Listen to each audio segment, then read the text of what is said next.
Next man up, 1025, the game. Jake Lyman, Parker Kelly. Happy draft week, Nashville. We are broadcasting live from the Busy Bee Plumbing, Heating, and Air Conditioning Game Nashville studios, home of the $99 yearly Beehive membership, where the buzz is always about great service. And it is a Reaction Monday brought to you by Pella Windows and Doors of Nashville. Parker, it has been a long time coming. Again, we talked about it last week that with the way the season started for the Titans, we have been talking draft adjacent since October. We are now just 3 days away from finally somebody going on the clock and getting some picks. Oh, what a great week it is. I woke up and the sun was shining, the birds were chirping. I feel like as a football guy, there are several Christmases for me, and this week is just like one big long Christmas. But what I'm most excited about is we've been talking about this thing since December. So much speculation, so many names flying around. We don't have to guess anymore. We finally get to see what the Titans are going to do on Thursday. Yes, the Titans will pick fourth on Thursday. A lot of smoke out there right now, and I'm sure things will change 3 or 4 more times before the Raiders actually go on the clock on Thursday night. But we are close. We are very, very close. And we got some fun things planned for draft week this week. But let's start with some of the chaos already beginning, Parker. Over the weekend, Dexter Lawrence, who had been on the trade block for a while, does get moved from the Giants to the Cincinnati Bengals for the 10th overall pick in the draft. I have to say, when I saw the first tweet from Schefter, it said, Dexter Lawrence has been traded, coming back in a package including the 10th overall pick. And I assumed it was, all right, the Giants are getting 10, but maybe they're having to send another pick back. Like it's going to be offset some way. It's not going to be just the 10th pick straight up for Dexter Lawrence. And oh no, that was just what the package was. It was Dexter Lawrence straight up for the 10th overall pick. I think that shows you, one, the top of this draft is not very deep, which we've talked about before. This is a deep draft if you want to get starters. It is not a deep draft if you want to get elite players. Like, I think there's a drop off somewhere around the top 10, top 15, but then from 15 to 75, you're going to get good players. They're just not elite blue chip players. So I get why the Bengals did it. I do. But man, that is a steep price to pay for a defensive tackle who, yes, makes more of an impact on the game than just what he does on the stat sheet, but he had half a sack and 4 tackles for loss last year. I understand he gets double teamed more than anybody else. Like, he's going to impact the game in other ways that don't show up on the stat sheet. But the 10th pick for a guy who doesn't hit the quarterback is, that's a really expensive trade there for Cincinnati. Yeah, I'm not sure I would have given up that much, but also again too, this is what was more surprising to me was Cincinnati, a historically cheap organization.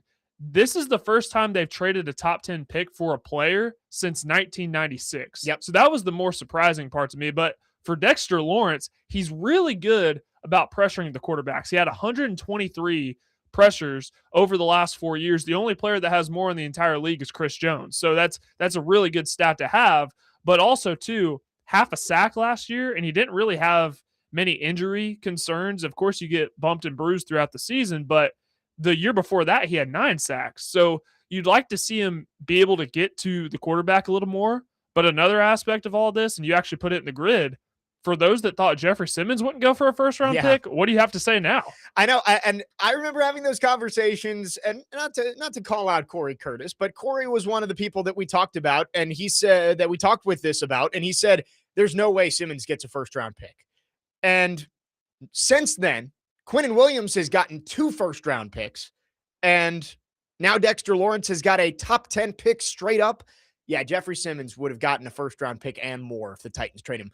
Looking back, I'm very glad they didn't trade him. And I said that pretty much as soon as the trade deadline passed. The way that Jeffrey Simmons stepped up on the field, off the field this year, I'm glad that he is still part of the Titans organization. But the people out there who are saying, oh, at best, you're getting a second back for Jeffrey Simmons.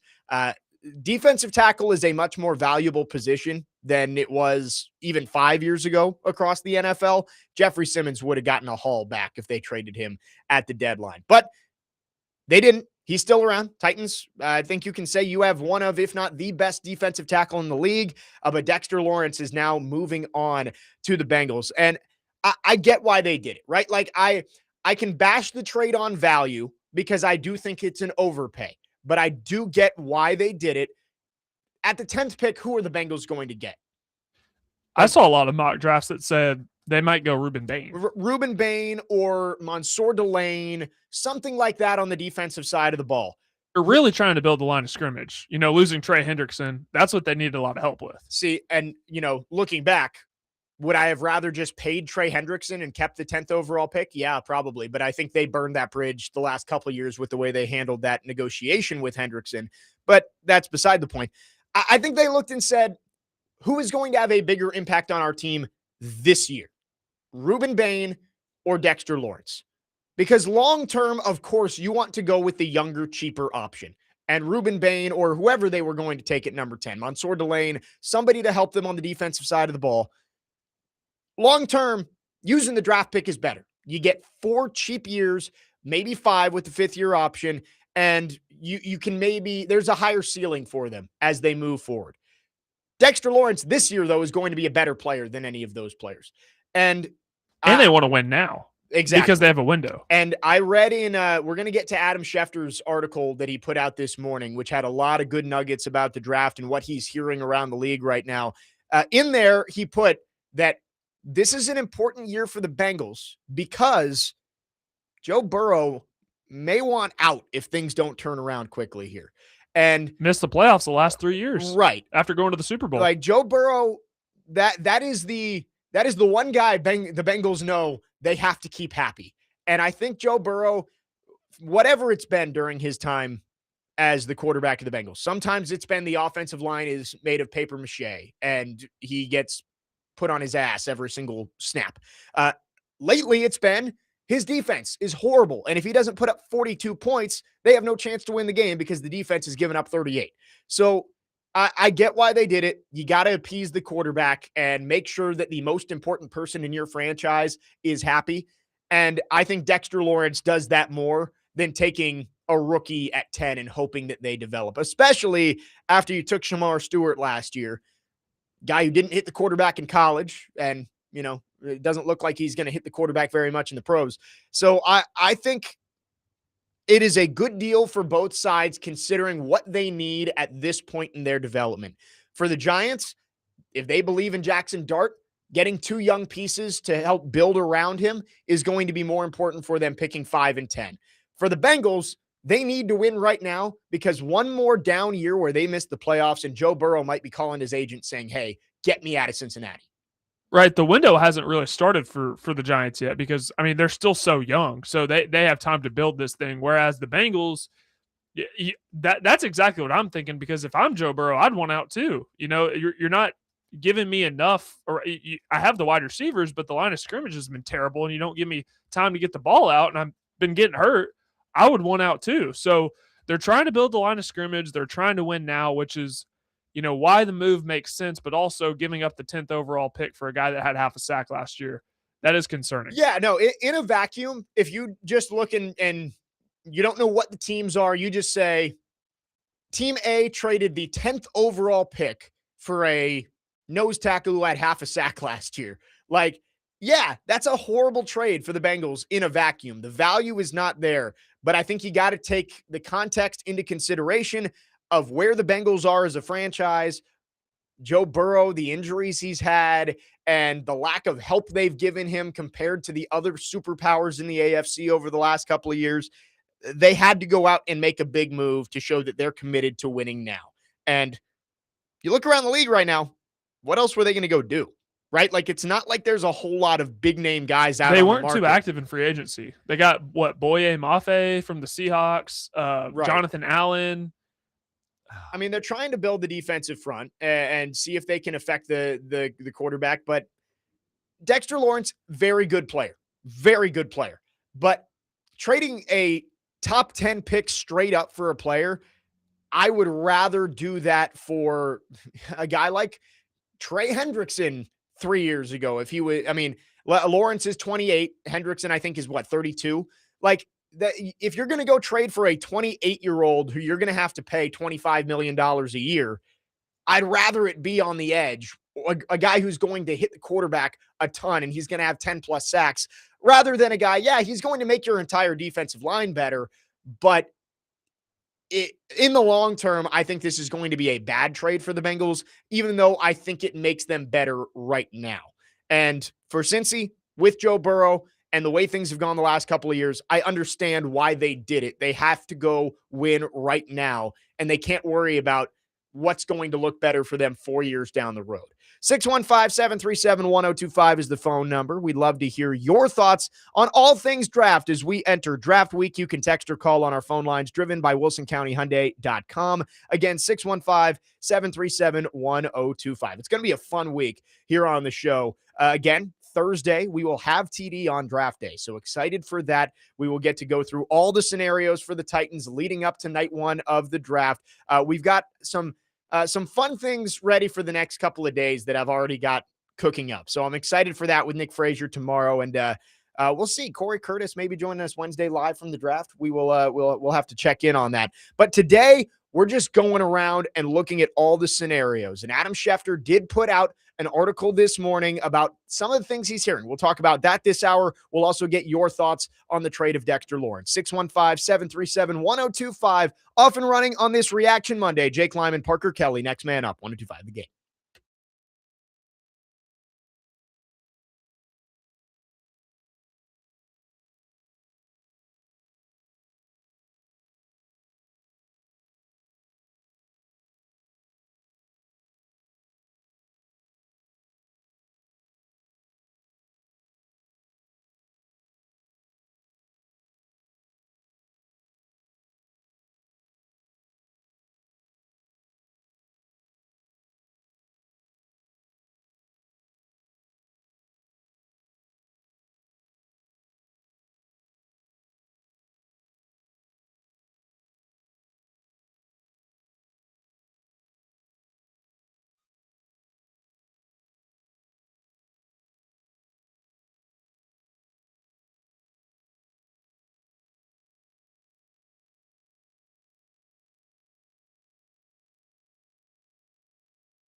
Next man up, 1025, The Game. Jake Lyman, Parker Kelly. It is draft week, Thursday night in Pittsburgh, opening round of the NFL draft, and all of our football offseason coverage brought to you by Tennessee Brewworks. Raise a glass with Tennessee Brewworks, proud partner and official craft beer of the football offseason coverage on ESPN 1025, The Game. Getting your thoughts on the draft, including the big trade that happened this weekend. Dexter Lawrence to the Bengals from the Giants for the 10th overall pick.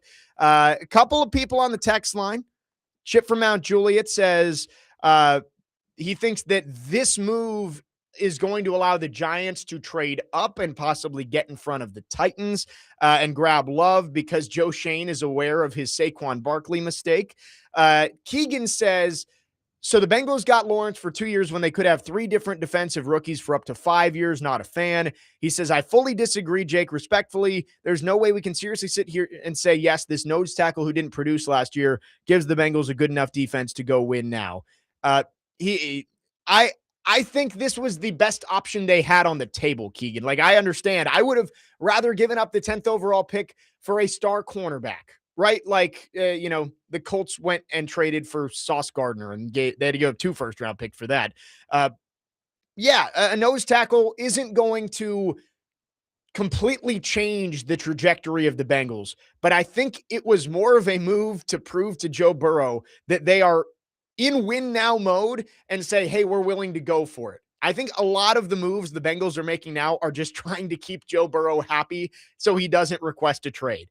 And that's not a great way to run your organization. But when you have a quarterback like that who's gotten you to a Super Bowl and you believe can get you back there, you've kind of got to appease him a little bit. And I get it. Dexter Lawrence, probably not worth the 10th overall pick. But the Bengals may have looked at the draft board and said, there's not really anybody that we love who's going to be sitting for us there at 10.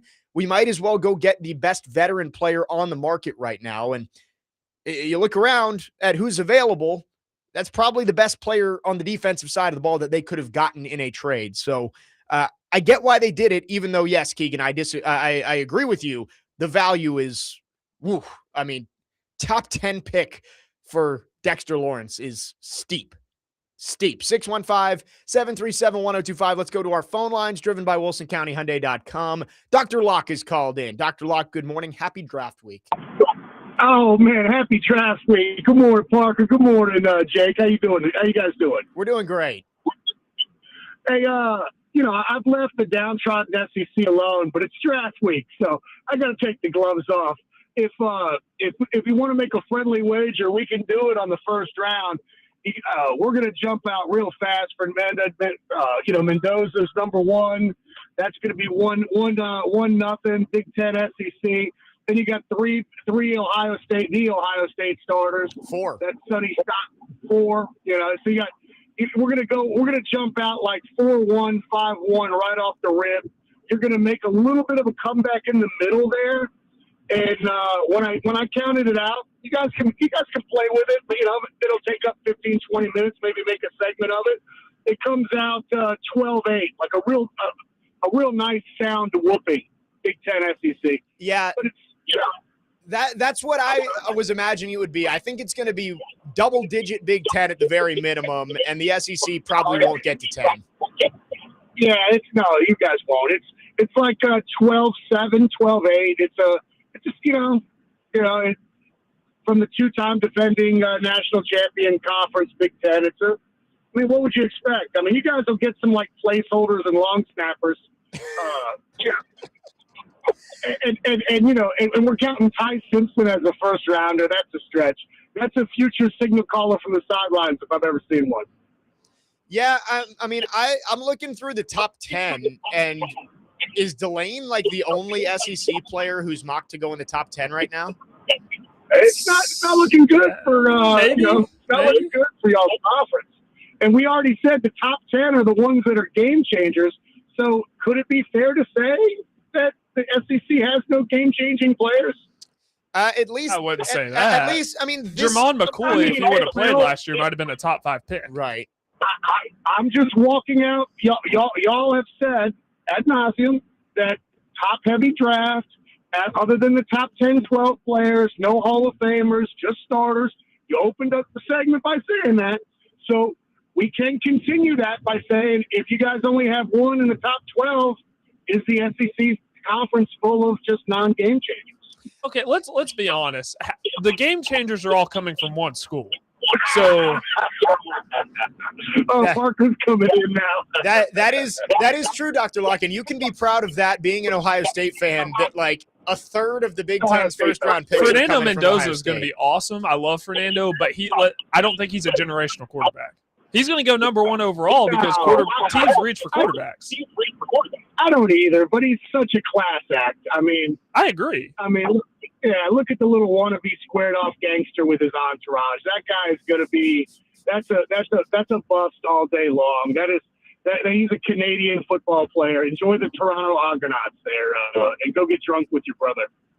Thanks for the call, Dr. Locke. Yeah, I mean, that's something that is going to be brought up on draft night, I'm sure, is that this is going to be a Big Ten heavy first round. I'm looking through Jordan Reed's latest mock draft, which came out this morning at ESPN. The only SEC player in the top half of the first round is Mansour Delane. Where's Jermon McCoy? Jermon McCoy went 15, so 2, both cornerbacks. I did see the Cowboys are considering trading up. I think Jermon McCoy to the Cowboys makes a lot of sense. Yeah, I would agree with that. Maybe there's a chance Jermon McCoy goes top 12. I think that's probably the ceiling for him, but he's definitely going to be top 15, 16 pick. Yeah, it's funny. This mock draft from Jordan Reed, which is just the latest one at ESPN that I pulled up, not a lot of SEC players early on. I believe just 3 in the top 26. No, 4, excuse me. 17, Monroe Freeling. Casey Concepcion goes 21. But then the last 5 picks of the first round for him are all SEC players. Caden Proctor, Colton Hood, Keldrick Falk, Cassius Howell, and Chase Basantis. So I think you'll start to see the SEC make up some ground later, but obviously you look at the top of this draft and it is Big Ten heavy. I will say, just because I'm on the page, Jordan Reed, I kind of like the way this mock draft falls for the Titans.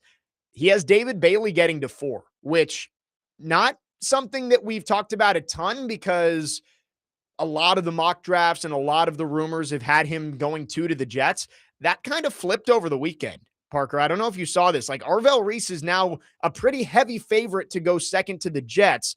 If the Cardinals are legitimately looking at Jeremiah Love, maybe Francis Maui-Noah, maybe even Ty Simpson, there's a chance David Bailey gets to 4, and I think the Titans should run the card up there. But in this, I knew, because I heard that, and I'm like, oh man, I bet Jake is just pumping his fist right now. David Bailey's my guy if he's there, and Bailey at 4. If the Titans pass on Jeremiah Love, I think it is a mistake. Well, I think that David Bailey's not going to work out. If Love goes 3, then you don't even have to worry about it. I don't think that's going to happen. I think it's going to be Maui Goa or I don't know, whatever edge rushers left. Yeah, Bailey or Reese. Yeah. This mock draft, though, if things play out like this for the Titans, I would feel pretty good about the way this plays out. David Bailey 4, 35 Denzel Boston, 66 Caleb Tiernan, tackle guard from Northwestern. So kind of, Peter Skoronski light. It says that people are worried about his position. If he plays right guard, he plays right guard. And then Julian Neal, the cornerback from Arkansas at 101. I won't go through the whole thing, but if you leave the second round with David Bailey and Denzel Boston, sign me up in a heartbeat. And again, that's Jordan Reed's latest 7-round mock draft for ESPN.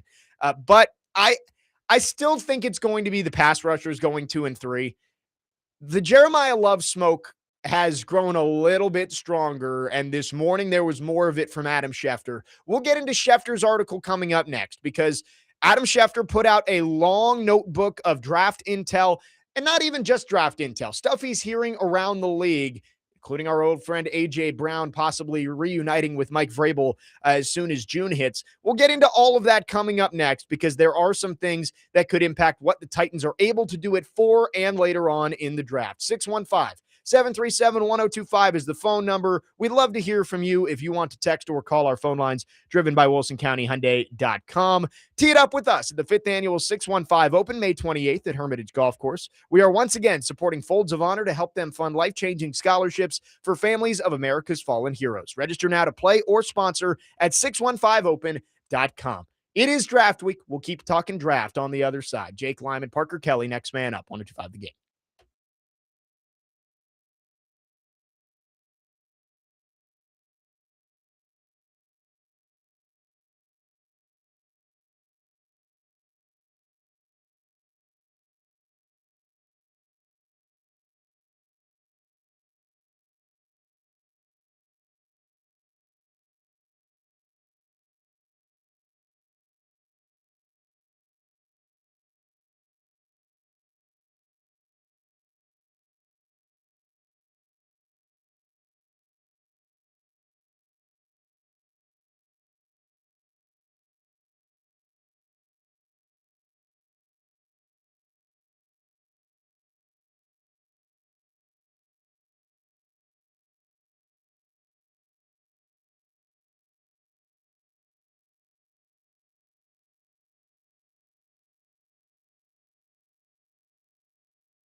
Next man up, 102.5 The Game. Jake Lyman, Parker Kelly, getting you ready for Thursday night's NFL draft. We have been talking about it for months now, and it is almost here. We are 3 days away from finally finding out what the Titans do at number 4. We're going to get into Adam Schefter's latest intel that he posted on ESPN.com this morning. But first, let's go back to the phone lines. Adam in Portland is called in. Adam, thanks for calling. Good morning. Well, I'm glad we all get to finally make our predictions on this, man. I think we're trading out. I'm convinced that we're trading out at this point, and I think it's the best move. A running back is not going to fix this team. If you do stick and pick, it's because Reese or Bailey somehow made it to you at 4. That's the only reason I'm staying in that spot, man. We don't need a running back. I know he's a good player, and a lot of people aren't going to like that, but I would much rather slide back, take Bain, get a good pass rusher, and then get another good player. I hear you talking about taking a receiver. I would not want a receiver in the first 2 days, man. That's just me. But I think we have receivers, and we got too many holes. And if you can't fix the pass rush right now, dude, I'm telling you, it doesn't matter what your defense looks like. We're going to be a bad team if we can't get pass rush. So I hope we slide back and end up with Bain. That's my pick. Yeah, thanks for the call, Adam. I think there's going to be options for the Titans. That's the one thing I want to put out there to everybody around the Titans fan base is you're going to have good options no matter what you do. If you stick and pick a player at 4, it's because it's a really good player. If you trade back, you're getting more ammo to go and improve this roster with young talent. There's not really a bad answer for the Titans. I know everybody's in on Jeremiah Love, and that's the Love train is rolling. And I think Jeremiah Love would be a good pick at number 4. But there's not really a bad option here. I think of the options that are realistic, my least favorite is Sonny Styles. I just think off-ball linebacker, unless you think he is a surefire Hall of Famer, which I don't think anybody can be guaranteed, can be that confident about, then I don't know if that's really worth it at number 4. I don't think it'd be a horrible pick, but it would be my least favorite of the options. But whether it's Bailey or Reese or Love or trading back, I think the Titans are going to have a good option on the table for them at number 4. But I hear what Adam is saying, and he says, the only reason you stick and pick is if Reese or Bailey falls. Well, if Reese or Bailey falls, that's probably when you're going to be getting the best trade offers. If they don't fall, if they go 2 and 3, is somebody going to be willing to give up a premium amount of draft capital, a surplus on the Jimmy Johnson chart to come up and get a running back or an off-ball linebacker? It's a buyer's market, right? There are more teams that want to move back than there are that want to move up, especially if those top pass rushers are off the board. I don't think you can look at it like that and say, all right, well, if Arvell Reese and David Bailey are gone, we'll try and trade back. If they're there, we'll stick and pick, because the value of them being there is what's going to make a trade worthwhile for you. Yeah, I just don't know I just don't know how good of an option there will be if there is a trade back option, because typically, and this is just, pure speculation for me, there are better trade ups sometimes when there are more quarterbacks, first round quarterbacks that are available. We don't even know if Ty Simpson's going to go in the first round. All we know is Fernando Mendoza is going number 1 overall. So if let's say Arvell Reese and David Bailey are both picked before the Titans get to 4 and it's Jeremiah Love, I think the next team that would probably consider taking Jeremiah Love is maybe the Giants at 5, but they still have Scadaboo, so I don't know, or the Commanders, but they also have a lot of people in that running back room as well. So my gut feel is that both of those teams would have confidence that Jeremiah Love would be there by the time they get to pick. So I don't know if there would be a lot of good value. I know I saw, who was it that reported it over the weekend? Was it Schefter? About that the Chiefs are inquiring about Fowler. About the 3rd and 4th overall pick. I just don't know. I have no idea what the packages would look like. Yeah, I looked through the trade chart, and we'll get into that coming up in the next hour a little bit of what a trade with the Chiefs could look like, because Jeremy Fowler did put that out there. I did see, and Parker, I don't know if you saw this, there was somebody quote tweeted that video and put out a quote. And I guess not enough people actually watched the video. They just assumed that the quote was real. And it said, the Chiefs have offers for number 3 and 4 on the table. Jerry Jones is the wild card if he's going to overpay to move up. And apparently Jeremy Fowler never said that. The dude was making a sarcastic comment or something. So take everything you see this week with a grain of salt, unless you're actually watching the video and hearing it from the horse's mouth. And Adam Schefter, at the very least, put out this article, and there's some good stuff in here this morning. The first thing that's on there is not something draft related, but obviously is a development that people are watching nationally, and I'm sure a lot of us around here in Nashville are watching locally. A.J. Brown likely to become a Patriot. This is from Adam Schefter. It says that no matter what happens at this week's draft, an A.J. Brown trade to the Patriots is still on the table and tracking to happen on or after June 1st. The two sides have discussed a deal, but neither has been willing to commit to it until after June 1st, when Brown's $40 million salary cap charge would be split between this year and next year. Apparently, the Eagles don't want picks this year. They would prefer future picks anyway. So it's not something that really impacts anything this week, but A.J. Brown likely to become a Patriot and reunite with Mike Vrabel. Couple of things to keep an eye on this week. In terms of trade candidates, Adam Schefter did list a bunch of players that could be traded during the draft.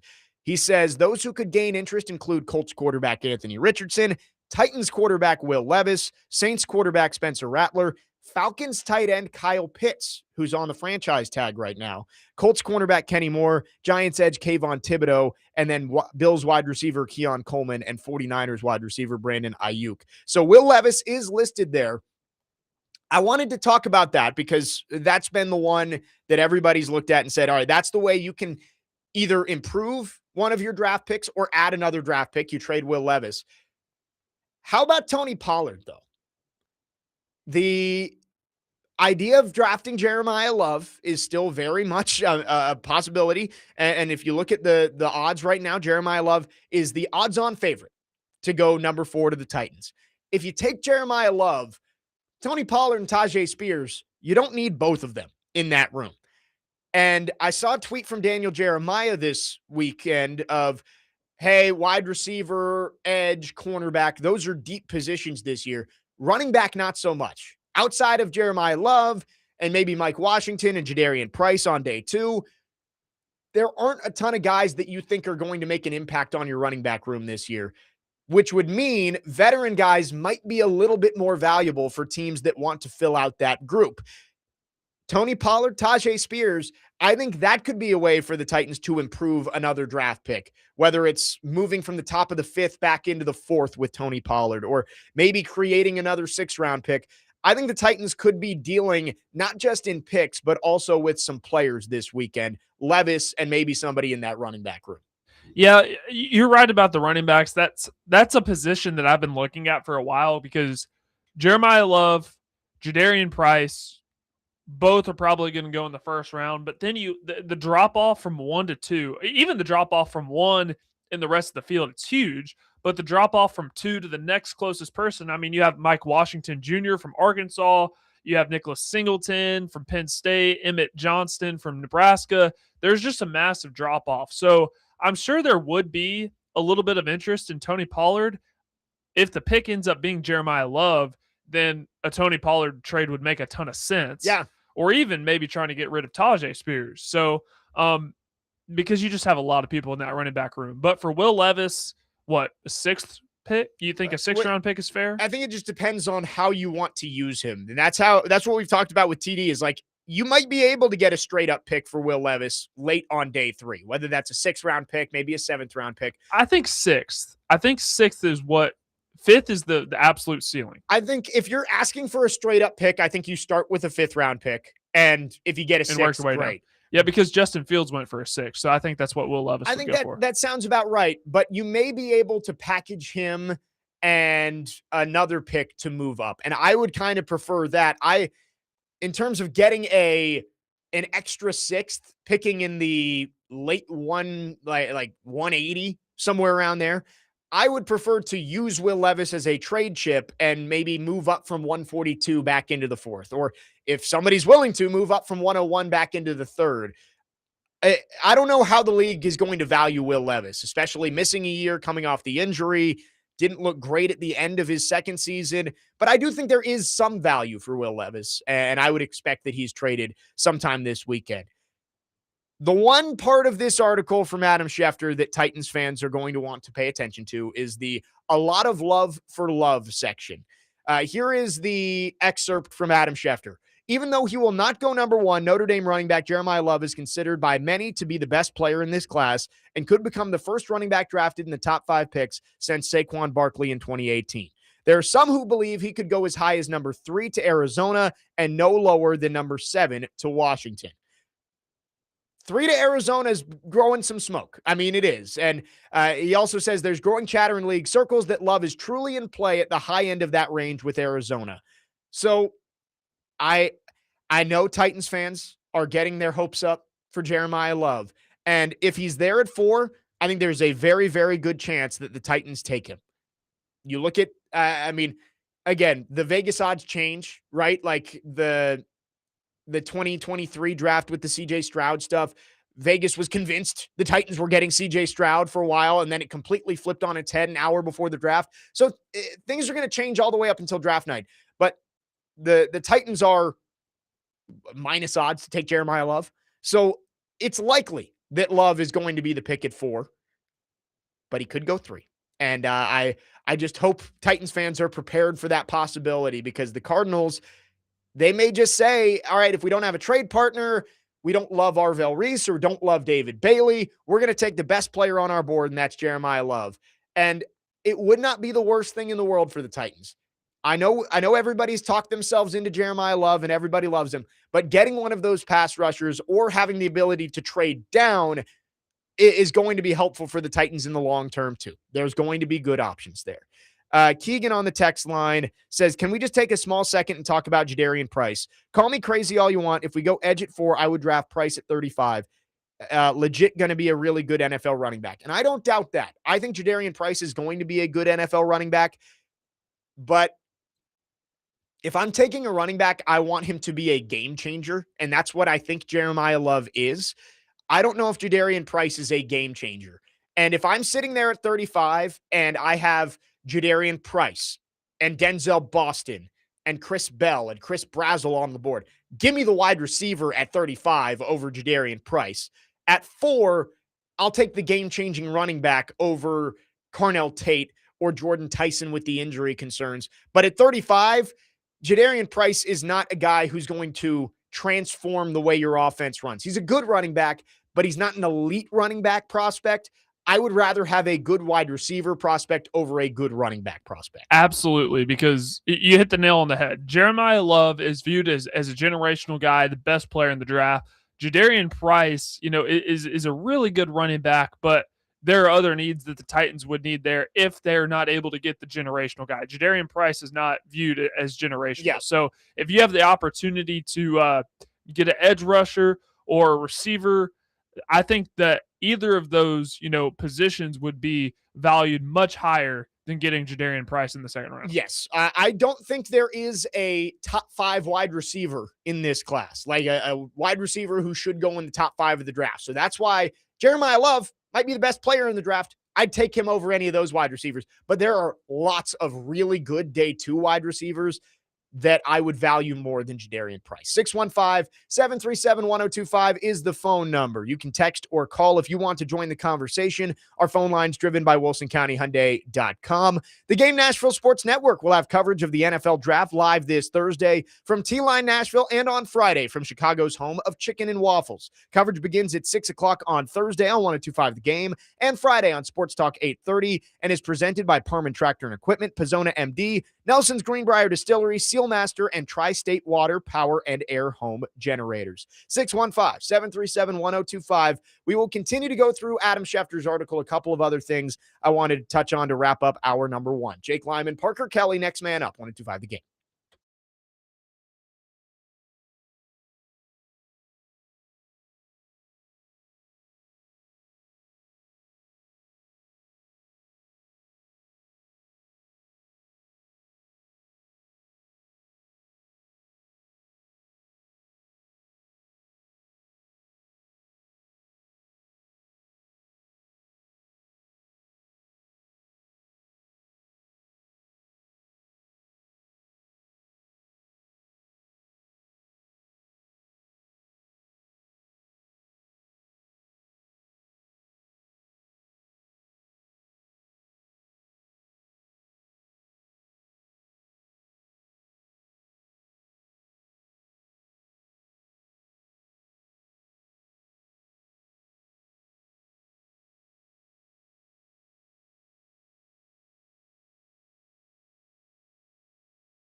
Next man up, 1025 The Game. Jake Lyman, Parker Kelly with you. Draft week is underway. Thursday night in Pittsburgh, the NFL draft begins. Titans picking 4th overall, and we are going to spend a lot of the second 2 hours of this show talking about that 4th pick and where the Titans could go with it, including a possible trade back. But Adam Schefter this morning released a long notebook of different things that he's hearing heading towards the draft. There was a little paragraph about the wide receiver class that I was talking with Robbie and Joe before their final segment on Robbie and Rexroad this morning. And here is the comment on Chris Brazzell that's in there, which I thought was a little off the wall. Many teams say Tennessee's Chris Brazzell has elite talents that rival Jordan Tyson. One general manager even compared him with George Pickens, but there are even more questions about his maturity. I'm not sure how to read it. And Joe went on a little bit of a mini Rex rant at the end of the show saying, is he comparing him to George Pickens or Jordan Tyson with the maturity issues? Because that is a big difference. If he's saying he has more maturity issues than Jordan Tyson, I haven't heard much about Jordan Tyson maturity issues. So that wouldn't be a massive red flag. If he's saying that Chris Brazzell has more maturity issues than George Pickens, that is a blaring red alarm, DEFCON 1 red flag. So I don't know why he wrote it the way that he did, but that is at least something to keep in mind with Chris Brazzell, who I have stood on the table and I've staked my claim that he is my guy in this draft. I think he's going to be great. But if there are maturity issues, maybe there are players who are better suited at 35 than Chris Brazzell. But Parker, I mean, you followed Tennessee. I followed Tennessee not as closely as you as a Vols fan, but like, have there ever been any concerns out there about Chris Brazzell's maturity? There was an incident over the course of the offseason before the actual season in which he was I think he was driving with an expired license, and there wasn't a whole lot of smoke around that. It got a little bit of run locally in like the Knoxville Sentinel and things like that, but outside of that, it didn't really make it to the national headlines. Outside of that, I haven't heard much surrounding his quote unquote maturity issues, but I also read that and I had no idea how to interpret. Is he saying Jordan Tyson has maturity issues? We know George Pickens has them. Right. That's the question is he saying he has more maturity questions than Tyson or Pickens?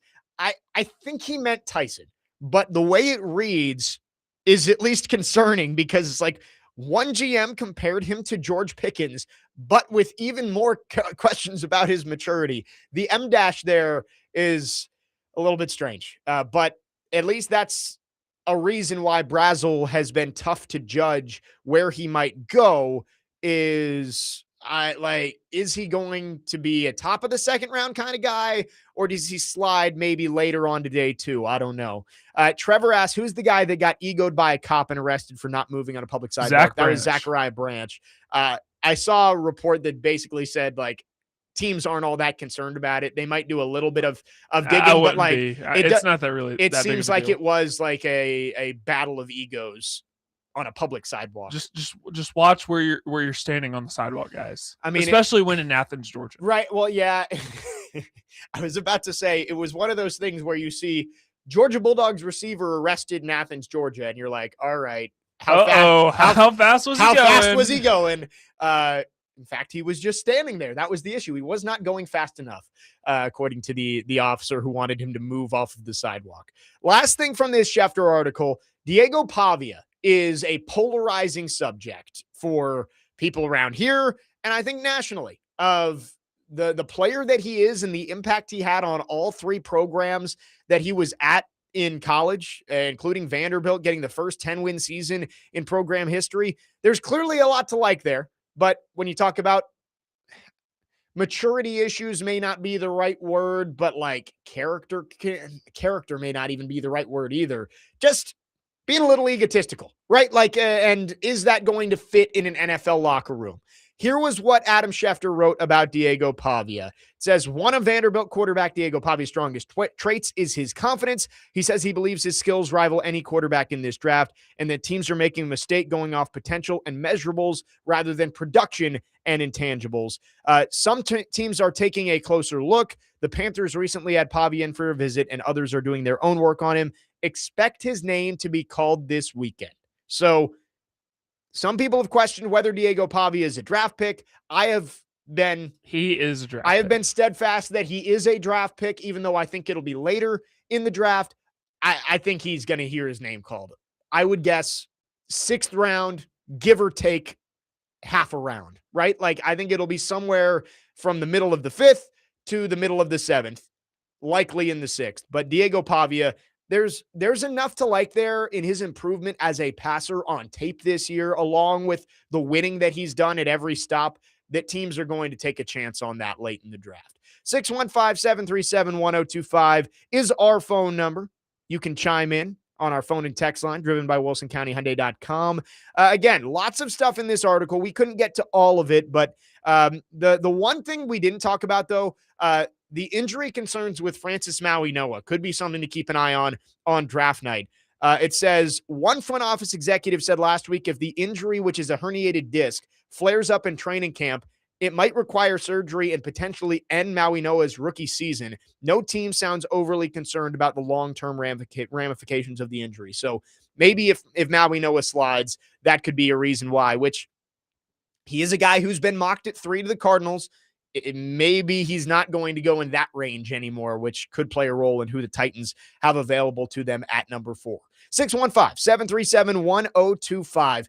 Parker mentioned this weekend, Jeremy Fowler went on SportsCenter and talked about the idea of the Kansas City Chiefs wanting to move up in the draft, whether that's to 3 or 4. I would guess targeting a pass rusher. We'll look into what that scenario might look like, what the package they could get back in return would be, and who the Titans could target if they did slide back to 9. We'll do that coming up next. 615-737-1025. Jake Lyman, Parker Kelly, next man up, 1025 The Game.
Next man up, 1025, The Game. Jake Lyman, Parker Kelly with you on this Reaction Monday and on draft week. 3 days away from the NFL draft in Pittsburgh. We are broadcasting live from the Busy Bee Plumbing, Heating, and Air Conditioning Game Nashville studios, home of the $99 yearly Beehive membership, where the buzz is always about great service. Went through Adam Schefter's latest notebook that came out this morning. Some nuggets in there that could have an effect on what the Titans do at number 4. The most important one, Jeremiah Love, legitimately is in play at number 3 for the Arizona Cardinals, at least by reports, and that has slowly started to ramp up. We'll see if it's real, or maybe if the Cardinals are trying to see if somebody will trade up, maybe trying to see if the Titans will trade up to 3 to make sure they get Jeremiah Love. It's lying season. And as Mike Borgonzi said, it's the game within the game. You've got to be able to play it too. And so I'm sure we're going to hear a lot more rumors coming out before the draft officially starts on Thursday. But there was an interesting report this weekend from Jeremy Fowler of ESPN. He went on SportsCenter and was talking about possible trades within the top 10. Mentioned the Kansas City Chiefs as a team that could be looking to move up to either 3 or 4. We don't know who that would be for. My guess would be one of the pass rushers. David Bailey, Arvell Reese. So maybe you move up to 3. You could take whoever the Jets don't take it to. Or if the Cardinals do really want Jeremiah Love and they take him at 3, you could trade up the Titans to get whichever pass rusher is still sitting there. But I looked into it of what would that trade look like. The Chiefs do have 2 first-round picks, 9 and 29. But when you look at the value chart, I think it would be tough for the Titans to get both of those, especially in a draft where it does seem like more teams want to move down than teams actually want to move up. So 9 and 29 on the Jimmy Johnson trade chart would be 1,990 points. The 4th overall pick is worth 1,800. So it's not a significant overpay, but the Titans would probably have to send something back to the Chiefs, maybe 101. But 9 and 40, the Chiefs' second-round pick, is almost an identical match. It would be 1,850 going from the Chiefs to the Titans, 1,800 going from the Titans to the Chiefs. I think that is a possible package if the Titans were going to move back to 9. And I think you're getting good value there. You're sliding back 5 picks. You're still in range to get players that you would like, players in that higher tier of the first round. And you'd pick up another early second-round pick that can be used to help you address the interior of the offensive line, maybe wide receiver, maybe edge. But it just gives you another throw at the dartboard that's going to help this team add more young talent. So if that ended up being the package, it wouldn't be sexy, right? You're not getting multiple first-round picks to move back. It's not like, oh, you're moving back from 4 to 9. You're getting a second and a first-round pick next year, or 2 firsts this year. But I do think that's a fair trade for both teams. And if the Titans did trade with the Chiefs, I think that would be the package. It would be 4 to move back for 9 and 40.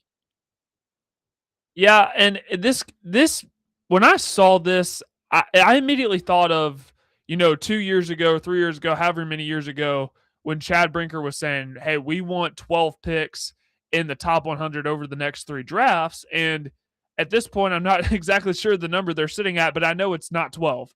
So this would be an opportunity to acquire more picks in the top 100. And, because this has been a popular conversation of NIL and transfer portal, these kids are staying in college a lot longer. So they have a lot more experience under their belt.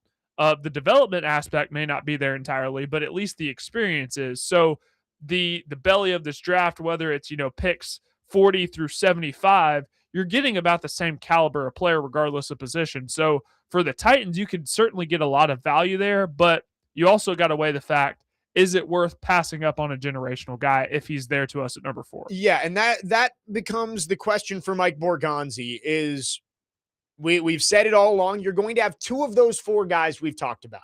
2 of the 4 are going to be there for you at number 4, no matter what happens in front of you. So that's Bailey, Reese, Love, Styles. I would be shocked if the Titans stick and pick and take anybody but those 4. But in Mike Borgonzi's mind, maybe he looks at those 4 and says, yeah, they're all good players, but there's guys that I really like that maybe the red flags are too big to take at 4, but would be great at 9, and I think could impact our team more. The two guys that I look at if the Titans were to trade back to 9, I don't think either of them get to 12, which is the other hot spot that's been mentioned with the Cowboys, who have 12 and 20. If you move back to 9, 2 players I think the Titans would be targeting there. And I've said all along, so if the Titans do this, I don't want people saying, wow, Jake, you said no Ruben Bain. I said no Ruben Bain at 4. Trading back and getting extra value makes Bain a whole lot more palatable. I think it would be for either Ruben Bain or Jordan Tyson. I think those would be the 2 guys the Titans would be targeting if they moved back to 9. Bain has the red flags of, I'm not as worried about the off-field incident that happened. It seems like teams have known about that for a while, and it's not going to drop his stock all that much. The arm length is a big enough red flag to not take him at 4. I think you could get away with it at 9. Jordan Tyson, he had his workout on Friday. Seems like everything went well. And there's been a lot of smoke around him and the Giants, who picked 10th. Maybe they don't want to take him at 5, but would be happy taking him at 10. I think the Titans would feel the same way about Tyson at 4 versus at 9. Jordan Tyson at 9, while picking up another second-round pick, I would feel really good about that if the Titans left round 1 with Jordan Tyson and 2 picks in the top 10 of the second round coming up on Friday. Yeah, no, I wouldn't hate it. I honestly wouldn't hate it. Like, I'm 110% on board for drafting Jeremiah Love for reasons that I've stated 1,000,001 times on this show. But if you're able to trade back and get, let's say, 9 and 40, and then you have that additional early second round pick as well, that's 3 picks in the top 40.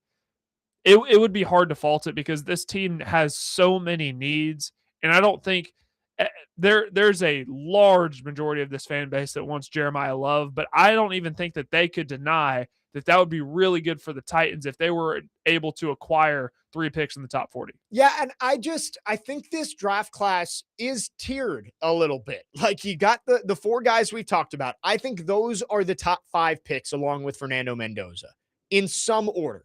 Right? I maybe Love gets out of the top 5, maybe Styles gets out of the top 5, but if you're looking at what the projections are right now, it's going to be some combination of Mendoza at 1, Bailey or Reese at 2, Bailey, Reese, or Love at 3, and then Styles and Love 4 and 5. I think that's the top tier of this draft. The second tier is the guys we just mentioned: Tyson, Bain, Mansour Delane, Caleb Downs would be in there too, Carnell Tate. I think in Mike Borgonzi and in this front office's war room, like they have to have the discussion. What is the difference between those 2 tiers? Do they think that it is a huge drop-off from talent if you pass up on taking Jeremiah Love or Arvell Reese for the chance to take Jordan Tyson or Ruben Bain or Mansour Delane? If they think those tiers are, yeah, there's a little bit of a gap, but it's not that big of a gap, and we'd love to get the extra top 50 pick, then trading back makes a whole lot of sense. We'll never know, at least until they're on the clock, of how Mike Borgonzi values Jeremiah Love and Sonny Styles at those non-premium positions versus some of the guys with bigger red flags who will go in the top 10, but probably not the top 5. I don't know. But if you want the Titans to trade back, Arvell Reese being on the board or David Bailey being on the board probably needs to happen. I don't think the Chiefs or the Cowboys are moving up for Love or Styles. I think if they're moving up, it's going to be for Reese or Bailey. I don't think he's going to get to 4. I don't think either of them are going to get to 4. But the part I struggle with too, Parker, is if Arvell Reese or David Bailey are sitting on the board for you at 4, and you've got teams calling you wanting to trade up, are you not in the position as a team that you should be taking that player instead of trading back? I understand why you would trade back. You need more than one piece. You need to be able to build this roster with young talent. But if there's a guy who teams are willing to give up draft capital for to take in the top 5 at a premium position, Arvell Reese, David Bailey, are you in a position as a franchise to say, you know what? we're good. We're going to pass on this guy that other teams clearly covet? Yeah, that's a good question. Because I made the comment last week with, David Bailey's probably the most pro-ready prospect in terms of, a pure edge rusher standpoint. But for Arvell Reese, he's been compared to Micah Parsons. That is his long-term projection. And I would trust Robert Saleh to be able to develop him properly to get that out of him, because he's not there yet. There are still some things that he needs to work on. He got by, and by getting by, I mean he was a very effective player on that defense because of his athleticism. So I trust Robert Saleh will be able to get that out of him. That is a tough thing though, because and that's something you have to weigh. I don't know where Mike Bergonzi and Chad Brinker and Robert Saleh and Gus Bradley, I don't know where they have these guys ranked on their big board, but if a lot of teams are calling and they're interested in these guys, that does tell you something. But then again, too, this team has a lot of needs. Right. And that Mike Borgonzi, I'm sure that they've gone through a ton of these scenarios, but there's so many different options for this team. And I think there's pros and cons to every decision that you make. It all comes down to value. And for Mike Borgonzi, if you're sitting on the board at 4 and there's a pass rusher there, you've got trade offers, Love probably would be gone in this scenario if either of the pass rushers are there. It just becomes, is that player worthy of passing up another shot to add another young, talented player in the second round? These are the things that he's going to have to sort out. I would be more inclined to trade back if Love was already off the board by then and you had Bailey and Reese. I'd be more inclined to trade back than if Love were available at 4. And maybe I'm undervaluing what teams think of Jeremiah Love down the board. And again, maybe it's the positional value thing. Are teams going to trade up to take a running back, right? Like, I can see teams sticking and picking at 3 or 4 or 5 to take Jeremiah Love, but is a team going to add premium draft capital to come up and take Jeremiah Love, especially a team like the Chiefs that just invested a ton of money in the running back position already? We can talk a little more Reese and Bailey when we come back, because there's a big divide among experts right now of who is going to go second. I've read a ton of articles. Connor Hughes posted an Intel article this morning and basically said, yeah, Darren Muji, the Jets GM, has done a really nice job of keeping this under wraps because no one seems to know whether they want Reese or Bailey more. We can have the conversation about those two guys because there is a chance one of them will be available for the Titans at number 4. 615-737-1025 is the phone number. Our phone line's driven by WilsonCountyHyundai.com. Jake Lyman, Parker Kelly, next man up, 1025 The Game.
Next man up, 1025, The Game. Jake Lyman, Parker Kelly, alongside you on this Reaction Monday, brought to you by Pella Windows and Doors of Nashville.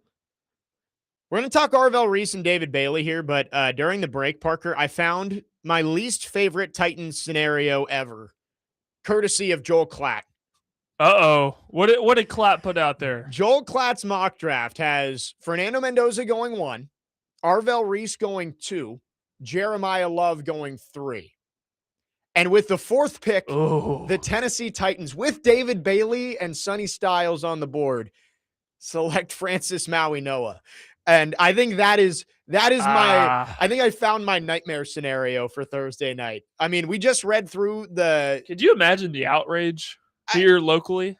There are so many reasons that you don't take Francis Maui-Noah 4th overall. First off is the excerpt that we just read from Adam Schefter, basically saying like, hey, he's got a herniated disc injury, and if it flares up during training camp, he could miss his whole rookie season. Secondly, where is he going to play? And I'm not just talking about... That's my biggest thing. I'm not just talking about this year. I'm talking about long-term. Right. He's a right tackle. Francis is a great prospect. Certainly a top 7, 8 prospect. Yes. But where are you going to play him? Is it? I mean, am I wrong to say he's a very similar player to J.C. Latham? Like build-wise, build-wise, yeah. like he's a... You going to move him to left tackle? He's a right tackle. You going to move him to left? He played primarily right tackle in college. I don't want to do this whole J.C. Latham thing again. Where you try moving him to left tackle. Oh, that didn't work. Let's move him back to right tackle. No, you can play right guard now. You're not... you invested a 7th overall pick on J.C. Latham. You're not going to put Francis at right tackle and move him back to left? I would be okay with using the 35th pick on a tackle. If you think that is your franchise left tackle and he could get some seasoning in the background and step in for Dan Moore next year, I have come to terms with that if that's the pick. I have talked to so many people about the Titans because if you take Jeremiah Love, a lot of people like that, but you also need to have you need to have people that are going to block for him because you don't want an Ashton Genty situation he had last year where you have what you believe to be an elite special running back, but he's getting hit behind the line of scrimmage every time. You don't want to have that same issue here in Tennessee. But my problem is, okay, if you're wanting to take a tackle, like where are you going to do it? Yeah, and I think if you're not taking a left tackle at 35, you probably don't want to take one until like the 5th or 6th round. Taking a 3rd or 4th round tackle doesn't really feel worth it because you're getting a guy who is iffy as a long-term starter, and that could be used elsewhere. It's nothing against Francis. I just don't know logistically how that's going to work. It makes no sense for the Tennessee Titans. And you can't draft one unless you trade back. So... yeah, taking that is, I think that's Monroe Freeling, but that's a mid-first round. But right, that's if you trade back, Freeling could be in play. But Maui-Noah just stick and pick at 4. I think that is my nightmare scenario. Man, how Titans fans in a 10-minute span from the shock of Love going 3 and then sitting on the board with David Bailey, who no one thought was going to get to 4, and then taking a tackle. Oh, that's like steel pipe to the kneecap. Like back to back. I'm not dissing the idea of drafting linemen. I just don't know logistically how it's going to work. Right. There's not a guy that the Titans could take it for. We had the conversation about wide receiver. Like wide receiver is a valuable position to this team, and picking one at 4, if there was one, would make a whole lot of sense. But none of them really make sense at 4. It's the same thing with tackle. Yes, taking a tackle for the Titans, you have to fix left tackle long-term. Dan Moore is a Band-Aid. He is not a long-term solution. But Maui-Noah and Fano are the 2 guys who are viewed as top 10 offensive linemen in this draft, and they don't really make sense for the Titans. So that is my new nightmare scenario for Thursday. But anyway, we're having the conversation of Arvell Reese and David Bailey. And we've said before, like David Bailey, probably the safest pick at edge rusher. He's got the measurables that you want for a pass rusher, but he's also got the production. Arvell Reese is all measurables, not a ton of production. Ruben Bain is all production, not great measurables. Bailey gives you both. And that's why I lean David Bailey. But I do think with Arvell Reese, like we talk about his floor And I think it was Easton Freeze I saw this weekend made a very good point of like the Arvell Reese floor isn't just a complete bust because he's going to be a good off-ball linebacker if he needs to be, right? Like in this 4-3 defense, if Arvell Reese, you try him at pass rusher and he doesn't pan out, I still think he's going to be a very good player in this league, but clearly taking an off-ball linebacker at 4 is questionable. That's why we have the conversation. Like Sonny Styles on paper might be the best prospect in this draft along with Jeremiah Love, but you're taking an off-ball linebacker. Arvell Reese, the value is that you think he can be a pass rusher. So if you're not sure about it, then maybe he isn't worth the 4th overall pick. That's when we were getting into this whole debate about Jeremiah Love and TD through the idea of Sonny Styles being in play at 4. That's when we get into this, okay, both play non-premium positions, but both are elite level prospects. Which would make more sense? Some guy to help your quarterback in Cam Ward or another elite piece to add to the defense? Which one makes more sense? To me, it's the guy that helps Cam Ward. I agree. Because you added more to the defensive side of the ball in free agency, and you didn't add enough on the offensive side of the ball. I agree. And the Titans, again, we're a little over 72 hours away from the draft. And there's still about 5 different really realistic options for the Titans at number 4. 2 is going to be where the draft starts, clearly. It looked like it was going to be David Bailey set in stone. Now it's flipping back to Arvell Reese. Maybe it'll flip a few more times before they actually go on the clock on Thursday night. The Cardinals are all over the place. Could it be an offensive line? Could it be an edge rusher? Could it be Jeremiah Love? I mean, I saw that everybody is linking Ty Simpson, to the Cardinals. And I think most of that is coming from either they take him on day 2 or they trade back in to the first round. But if the smoke is that clear on Cardinals and Ty Simpson, is there at least a chance he goes number 3 overall? I don't know. So this draft, as we've said pretty much all month long, about as unpredictable as it gets. We have no idea what's going to happen. And the Titans are... The entertainment will be sky high. It's going to be great. I mean, we'll all sit through the opening 15 minutes of Fernando Mendoza being the first pick to the Raiders. And, this time they'll probably actually talk about Fernando Mendoza and not about Drew Aller and why he should have gone first overall. But I think that the next 8 or 9 picks going to be chaos. Absolute chaos at the draft on Thursday night. 615-737-1025. Lots more draft talk to come today. It is draft week, but there was some news about the Titans and their current roster over the weekend. We'll get into that coming up next. 615-737-1025. Jake Lyman, Parker Kelly, next man up. 1025 The Game.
Next man up, 102.5 The Game. Jake Lyman, Parker Kelly with you.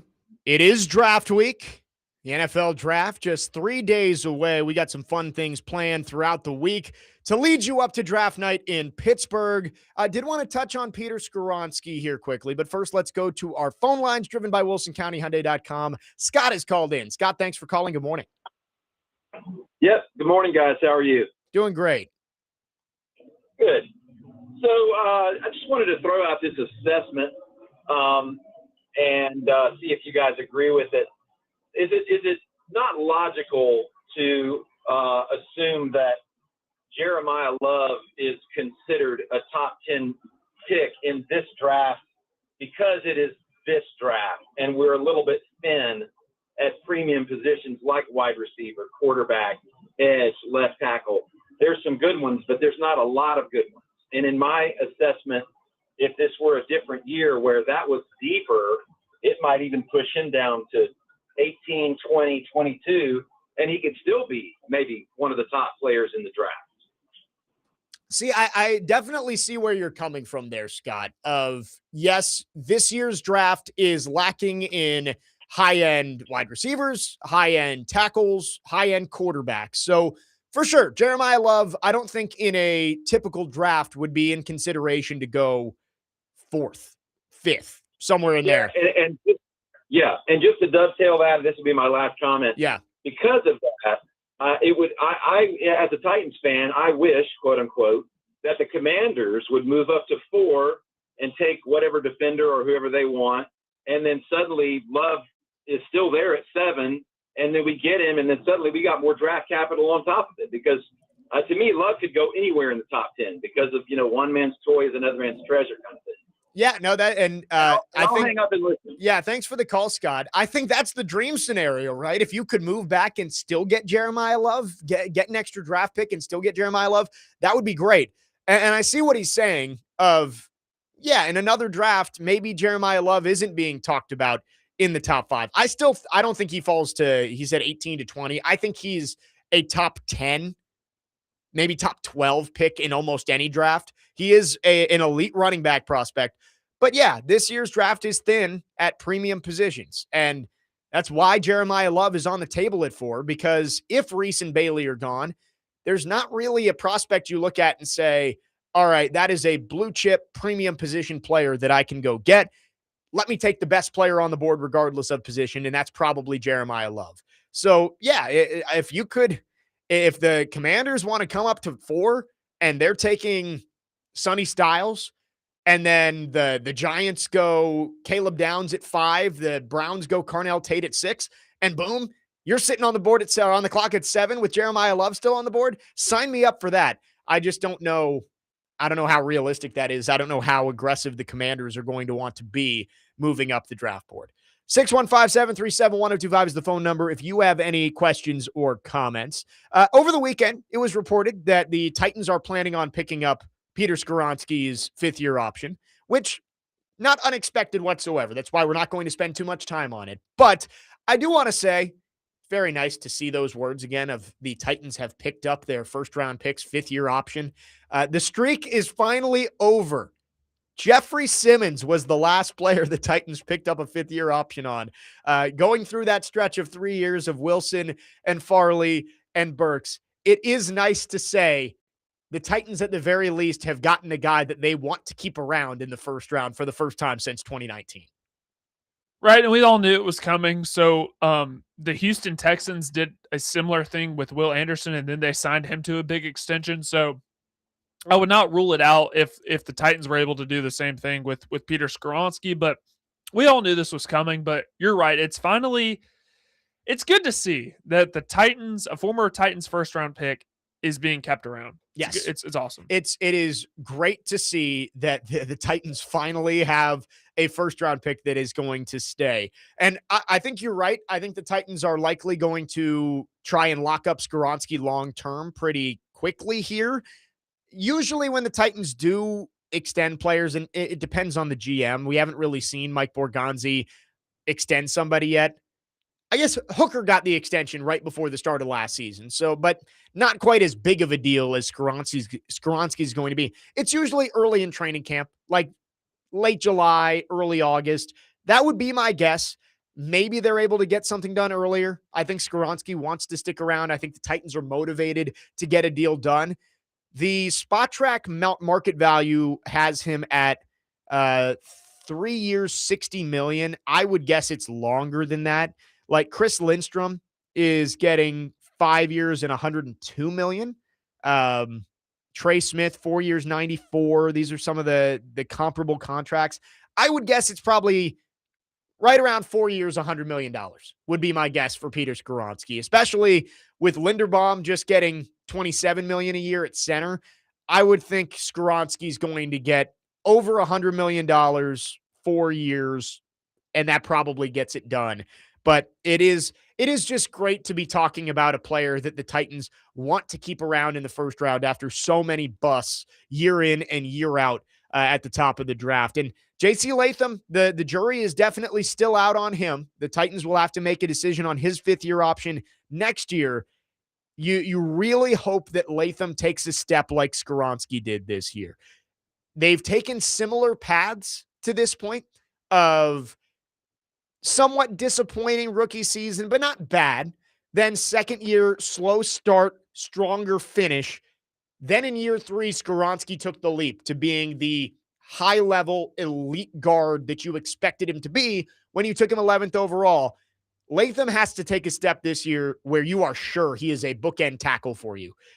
Because, man, if you took him at 7 and you're out of excuses for him. If you took him at 7 and 4 years later, you have no tackles, like you've got to be able to hit on J.C. Latham. And Carmen Bricillo has a big job. Like, obviously, he's got to get the most out of all of the offensive linemen. You'd love to see Dan Moore be more consistent. Peter Skoronski, you'd love to take the step to being like one of the best guards in the league if he's not there already. Who knows what center and right guard are going to look like? You'd love to see Jackson Slater develop. But job number 1 for Carmen Bricillo this season, develop J.C. Latham. Make J.C. Latham a good to great right tackle in this third year, because you need to have stability on that offensive line. And if Latham isn't going to work out, you've pretty much got to start over at tackle after spending 4 high first-round picks on tackles over a 5-year span. Well, that's why I would have loved to see Kevin Zeitler be retained, because he played, pretty good down the stretch of the regular season. He wasn't fantastic by any means, but he's also up there in age, and he hasn't been picked up by anybody. So I would love to see the Titans find a way to bring him back just to provide some continuity for J.C. Latham, because this is the year that you have to see some returns from a former 7th overall pick. I said it. I mean, you're pretty much out of excuses at this point. You have to see him. He's playing his natural position, so you have to see him have some returns this year. Have to. Yes, this is a huge year for J.C. Latham, but the good news for now, Peter Skoronski, the Titans going to pick up his 5th-year option, and hopefully we'll have an extension done with Pete before the start of the new year. 615-737-1025 is our phone number. We'd love to hear from you. Our phone and text line driven by WilsonCountyHyundai.com. We will wrap up hour number 2 after this. Lots more draft talk to come in hour number 3. We will also check in on the college basketball transfer portal, because it was an important weekend for both Tennessee and Vanderbilt. But coming up next, I do want to check in on Vanderbilt's spring game that happened over the weekend. I was down on the field doing sideline for the radio broadcast. Jared Curtis, at least in the first time that I've seen him, he lives up to the hype. We'll talk about it coming up next. Jake Lyman, Parker Kelly, next man up here on 102.5 The Game.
Next man up, 102.5 The Game. Jake Lyman, Parker Kelly, wrapping up the second hour here on the Monday of draft week. Thursday night in Pittsburgh. It finally gets underway. We will find out what the Titans are going to do at 4 and with the rest of their picks. Lots of picks available, especially on day 3 for Mike Borgonzi and company. We're going to talk wide receiver coming up to start the 11 a.m. hour because I think it's one of the positions for the Titans that they've been able to cover up enough that it's not a desperate need, but you'd still like to find a dude for Cam Ward. We'll talk about that coming up in just a minute. I did want to spend a couple of minutes here talking about the Vanderbilt spring game on Saturday. I was out there. I was on the sidelines working for the Vandy radio broadcast, which was fun. Kevin Ingram, Norm Jordan. And I got to talk to some of the players who were not playing. Vandy held out some of the experienced veteran guys, but you did get to see Jared Curtis for the first time out there. The 5-star freshman flipped over from Georgia and is expected to at least be in the conversation to start. Clark Lea's not naming a starter, and I think that's the right thing to do. There's no reason to name a starter in the spring. Blaze Berlowitz looked good on Saturday. He did throw one interception, but overall I thought he looked good. But man, watching Jared Curtis, like you see all of the things that made him a 5-star recruit, and you saw all of the reasons why Vandy fans should be excited about him. Now, if you look at the raw numbers, I think I saw he went 5 of 13 throwing the football on Saturday, which, like, if you're box score watching, doesn't look great. But just the physical tools that he has, special for a true freshman who probably should be, I saw a tweet that said this, he should be getting ready for his high school prom right now. Instead, he's out there playing with Vanderbilt, trying to earn the starting quarterback job for 2026.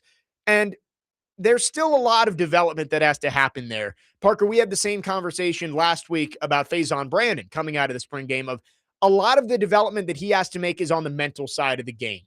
Learning the playbook, learning the system, learning what he can and can't get away with. And I think that's what Jared Curtis's growth is going to come with too, is like, all right, playing high school football, I was just flat out better than everybody else. And my arm talent is good enough to get away with any throw I make. And that's not going to be the case in the SEC, but you saw the arm talent that he has, and man, it was special. Some of the throws that he made were just ridiculous, even if they were a hair off. Just the ability to make some of the off-platform plays that he made, I'm really excited about what Jared Curtis could bring to this team. And maybe it's not right off the bat as a freshman. Maybe he doesn't earn the starting job. I don't know. But you can clearly see why Vandy fans should be so excited about this young quarterback based on what he put on display on Saturday. Yeah, I caution people to please not box score watch, because these practices are very, very scripted. They put these guys in positions to just see how they would handle specific situations. So it's not, it is a game-like atmosphere, but at the same time, it's not, because these things are entirely, it's basically a glorified practice. And there's nothing wrong with that. These players do need to experience a game day feel, especially players like Jared Curtis who have never played in the SEC before. And I know, because I played at Jared Curtis's level in high school. I played on the same level as he did in Division II single A. So he's got to learn what he can and can't get away with, which you already said. But all the physical attributes are certainly there. The size, when he runs, when he takes off and runs, he's not looking to slide or get out of bounds. He's looking to run through you, which is something that Clark Lee, I'm sure, is emphasized. Like, hey man, like, you're in the SEC now. Yeah. you can't do some of that stuff. So that's certainly, for any freshman, stuff that they just have to learn. But the physical attributes are there. And I did see a clip that was floating around Twitter, and everybody was reposting and said, Jared Curtis is legit. He is, but also remember that let's not take things out of context. Right. No, it's a learning curve, and it's spring practice, and a lot of the key pieces on the Vandy defense didn't play on Saturday. But just for a freshman he was an early enrollee, to see some of the raw natural abilities that he has, I thought was really encouraging. If you were a Vandy fan out there watching the game on Saturday, the one throw that you're talking about that made the rounds, he stood in the pocket, made 3 reads, didn't see anything, and then scrambled outside, flipped the hips just before he hit the sideline, and threw a rope to a receiver right on the sideline, tight window. It kind of looked like Josh Allen-esque. Like, again, that I'm not trying to say he's going to be Josh Allen, right? Like, that's a high expectation on a young quarterback. But that was what I saw when I saw him make that throw. There was another throw he made, which maybe ill-advised in actual game action, but like the pocket started collapsing around him and he didn't set his feet. It was kind of a jump throw, but he threw it 45 yards down the field and just missed a guy running up the seam for what would have been a touchdown. Like, he's got the arm talent, and he's got, for lack of a better term, he's got like the arm arrogance too, right? Like, which you need some of if you're going to be a great quarterback. Yes, you have to know what you can get away with and what you can't, but you have to have that thought in your mind of there's not a throw I can't make. And that was the one thing that I think stood out the most to me with Jared Curtis was like, no matter what the situation was around him, no matter what was going on down the field, he felt like he could make any throw on Saturday. And Clark Lee and Tim Beck and the coaching staff, they're going to have to work on that of like, hey, here's where we rein that in. Here's where we let that go. But overall, I thought it was really encouraging, a debut from Jared Curtis in front of the fans on Saturday in the spring game. Lots of work to do leading up to fall camp. And I think him and Blaise Berlowitz are going to have a fun battle during fall camp to see who starts game one against Austin Peay. But I think if you're looking long-term for Vanderbilt, Jared Curtis looked like he was as advertised, I think, of what I went in there expecting on Saturday in the Vanderbilt spring game. I would be shocked if Jared Curtis is not the starter come week one for Vanderbilt. I just don't think you can trot Blaise Berlowitz out there. I typically like giving quarterbacks as much time as they need to be able to get ready. But for Jared Curtis, again, a lot of the physical stuff is already there. But just like any freshman, we're having the same conversation about Faison Brandon. If he ends up being the starter for the Vols come week one, a lot of this is just about mastering the playbook because physically, yeah, there's some development to do, but you're already ahead of the curve compared to a lot of other true freshmen they're coming into the Power 4 level. So for Jared Curtis, he has that arm arrogance. He has to know, okay, I can make this throw. Okay, I can layer this football, but maybe I shouldn't try this in specific situations. Right. But he also has that dual threat ability, and what's really going to help him is the thickness of his body because you know how rough it is being in the SEC, playing 9 conference games, and then on top of that, you have to play an outside Power 4 opponent. The durability should be there, just giving his natural size. Yeah, no, he's a big guy. He is. And Trevor says, if Curtis has arm arrogance, does that mean Will Levis has arm ignorance? I mean, I would say Will Levis liked to think that he had. Will Levis does have arm arrogance, but he tried. He just couldn't always. I think he just did it. He didn't know when to pick his spots. And Cam Ward would be an example of this too. Cam Ward has arm arrogance. He believes he can make every single throw out there. But you saw as his rookie season went along, he started to realize when and where he could make those throws. Like the adage is never throw back late across your body to the middle of the field. Cam Ward did that a ton in his rookie season, but I think he figured out when and where to do that and not to do it every single time. By the way, that rule is becoming increasingly blurred as the years go on because quarterbacks are trying that all the time. Quarterbacks practice that now. It used to be hard and fast, like never throw late across the middle of the field. Now, guys, I mean, the arm talent that they have, they believe they can do it. And Cam Ward made some ridiculous throws doing that. His first ever touchdown pass is an example. I think Jared Curtis, you look at the way he plays, and it's just like, man, that dude believes that he can make every throw on the field. And you need that. You need that as a quarterback who's going to play at the SEC level and hopefully at the NFL level eventually. But the coaching staff, it's going to be their job to get him into spots where he's going to use that arm confidence at the right time to be able to have the best success for Vanderbilt in his career. But I was really encouraged by what we saw in the first appearance from Jared Curtis in front of the fans on Saturday. I can't wait for football season. I mean, if it does end up being Curtis and Brandon starting at Vanderbilt in Tennessee, two true freshmen, two 5-star guys at the end of the year here in Nashville. I think that would be really fun for both fan bases. 615-737-1025 is the phone number. We'd love to hear from you. Our phone and text lines driven by WilsonCountyHyundai.com. When we come back into the draft, wide receiver has been a focal point for the Titans through the entire draft season. But is there a cutoff where you really don't need to draft a wide receiver? I saw Mike Herndon mention this on Twitter yesterday, and I think it's a really good point. We'll get to it coming up next. 615-737-1025. Jake Lyman, Parker Kelly, next man up, 1025 The Game.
Next man up, 102.5 The Game. Final hour of the show on this Monday. Jake Lyman, Parker Kelly. Next man up, 102.5 The Game, broadcasting from the Busy Bee Plumbing, Heating, and Air Conditioning Game Nashville Studios, home of the $99 yearly BI membership, where the buzz is always about great service.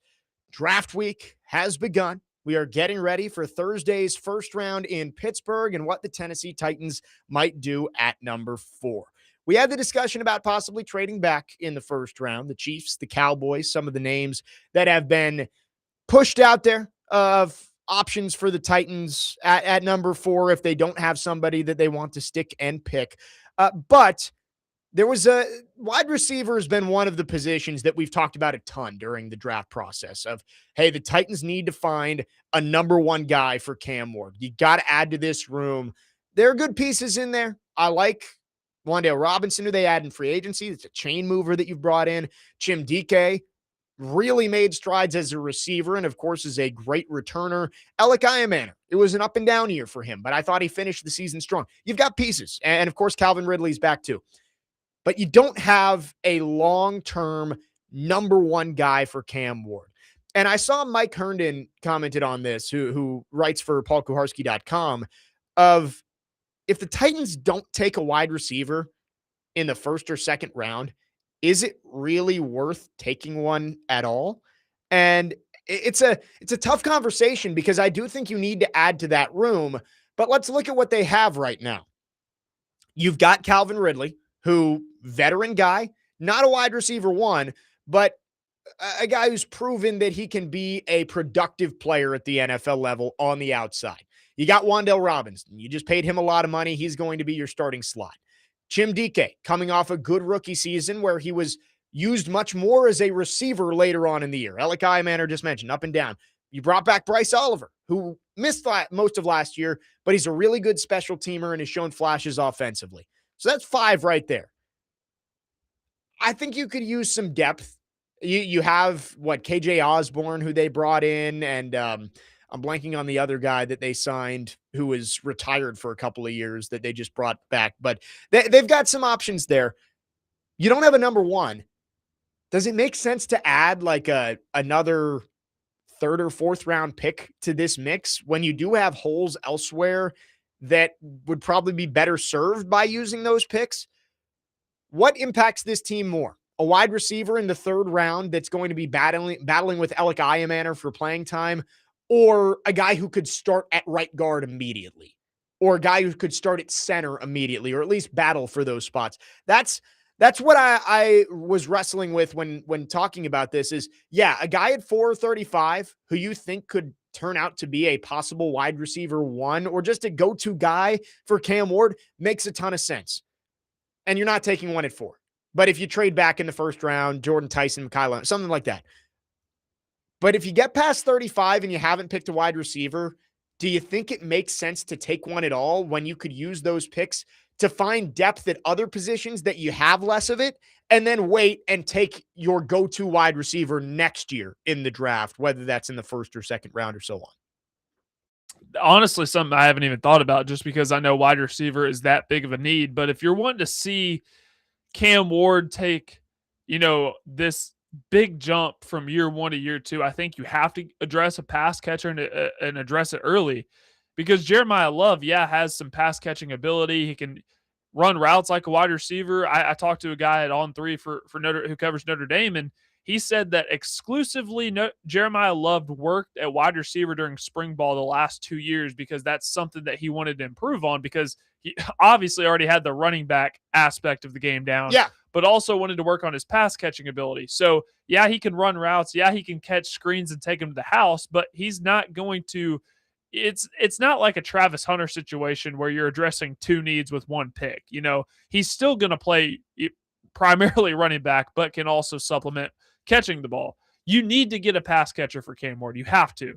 I don't think it has to be round 1 or even round 2. I think you can get a guy in round 3 and just be fine. Round 3 is where it's a gray area for me. Of like Ted Hurst is kind of a guy who's been in that realm, or TD's guy, Jeremy Bernard, has kind of been mocked around the top of the 3rd round. I think that 66, I could see it. that you could still value a player that could come in and immediately add to your room. I just, at 101, that's where I wonder if a wide receiver is going to impact your team as much as I mentioned, interior offensive line, or like nickel cornerback, where we've talked about they like to have the big nickel and they don't really have a guy who fits that perfectly right now. Linebacker, if they don't go with Sonny Styles early, do you take a linebacker in the 4th round? Offensive tackle is a spot that we've talked about later on as a possible project player. So I 4 and 35, I think you need to help Cam Ward. And that's why if you go Jeremiah Love, maybe the need for wide receiver is lessened, like you said. Like you're helping Cam Ward by adding a weapon, a pass catcher who can help him out of the backfield. But if you go, like, let's say David Bailey falls to 4, or Arvell Reese, and you take them at 4, I think wide receiver would make a whole lot of sense at 35, because you're right. They have not helped Cam Ward Exactly. enough. Yeah. I just don't know if a wide receiver at 101 helps Cam Ward all that much, unless it's a guy that you're convicted on is going, like, how did he get here? He slipped down the board. Let's go pick him up. But you've got Iamaner, you got DK. Those are already your mid-round developmental guys. Do you need to add another one to that room when really what's missing is not depth at wide receiver, it's top-end talent, and you're not going to find that in the 4th, 5th, or 6th round. That's why if you take Jeremiah Love, I think the next move is go edge rusher. Whereas if you end up taking an edge rusher in the 1st round, then I think your next selection has to be a wide receiver. So that's when this whole trade back conversation gets really interesting, because if you end up acquiring 2 picks in the 2nd round, early in the 2nd round, and you still have that 9th pick, let's say you trade with the Chiefs, I think you could afford to definitely take a wide receiver early on in the 2nd round, just because it is not the top end of this wide receiver class is not filled with elite prospects, but there are a lot of really, really good prospects. I'm looking at it right now. I think your top 17 guys could make an impact on any roster. Tier 1 is thin, wide receiver. Like, there isn't the Jamar Chase level player, but tier 2, I think, is about as deep as any position this year. Like, high level starting guys. They're not going to be superstars, but high level starting guys. There's a ton of guys at wide receiver. So I think day 2, wide receiver, definitely on the table.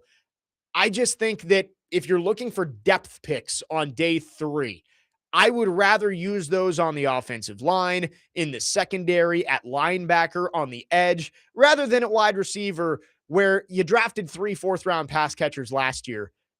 Let's let them develop instead of adding, muddying that room even more. Unless you're getting a dude, I don't know if it makes a whole lot of sense to take a wide receiver later on in the draft. 615-737-1025 is the phone number. We'll take your thoughts on that. Wide receiver, that I really wish the Titans had an option at wide receiver at 4 that made sense. And the way things have been trending, like Jordan Tyson is being rumored to be able to go as high as 5. I would struggle with Jordan Tyson at 4. I do think he is the most talented of the wide receivers in this draft, but injuries, you took a top 5 wide receiver with hamstring issues a couple years ago in Corey Davis. I know that you can't just be scared of Corey Davis and not take Jordan Tyson, but when there is a safer pick like Jeremiah Love on the board, I'd rather go that way than Jordan Tyson. But if you trade back, I like Jordan Tyson. I just think that there's going to be options at 35 for the Titans at wide receiver. We'll take your thoughts on that, 615-737-1025. And anything else you want to talk about draft related. Again, the draft is now just 3 days away. Titans going to have lots of options, not just at 4, at 35 and beyond, as they look to add to this roster once again. 615-737-1025. Jake Lyman, Parker Kelly, next man up here on 1025 The Game.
Next man up, 102.5 The Game. Jake Lyman, Parker Kelly with you. A few more segments on this Reaction Monday. NFL draft just a few days away, and we will be talking mostly draft all week long leading up to Thursday night's first round in Pittsburgh, and then, of course, all the reaction on Friday leading up to night 2. We were talking about wide receiver for the Titans and where they could target one. 4 and 35, I think you do have to get something to help Cam Ward. Maybe that's guard at 35, but I don't think you can go defense with both 4 and 35, considering the investments that you made in free agency, most of which were on the defensive side of the ball. Jeremiah Love at 4, I think solves a lot of problems for you. If you don't go Love at 4, if you go defense, I think you probably have to look really strongly at wide receiver at 35. But beyond that, you've got the young developmental wide receiver guys you picked in round 4 last year with Iamanair and DK. It might be a little redundant to take more of those guys on day 3 this year. Want to get your thoughts on that. Also, Matthew in Nashville texted in, said, draft conspiracy theory. ESPN is trying to sabotage the Titans pick at number 4. All last week, they were trying to will Love to the Giants. Now this morning, they've moved to trying to draft Love to the Cardinals. Someone at ESPN does not want Jeremiah Love on the Titans. I don't think that's true. I think they're trying to draw up chaos, right? Like ESPN and the NFL Network, which I guess now are merged, they want drama on draft night. That's what sells in the NFL draft. That's why we love the NFL draft. Drama.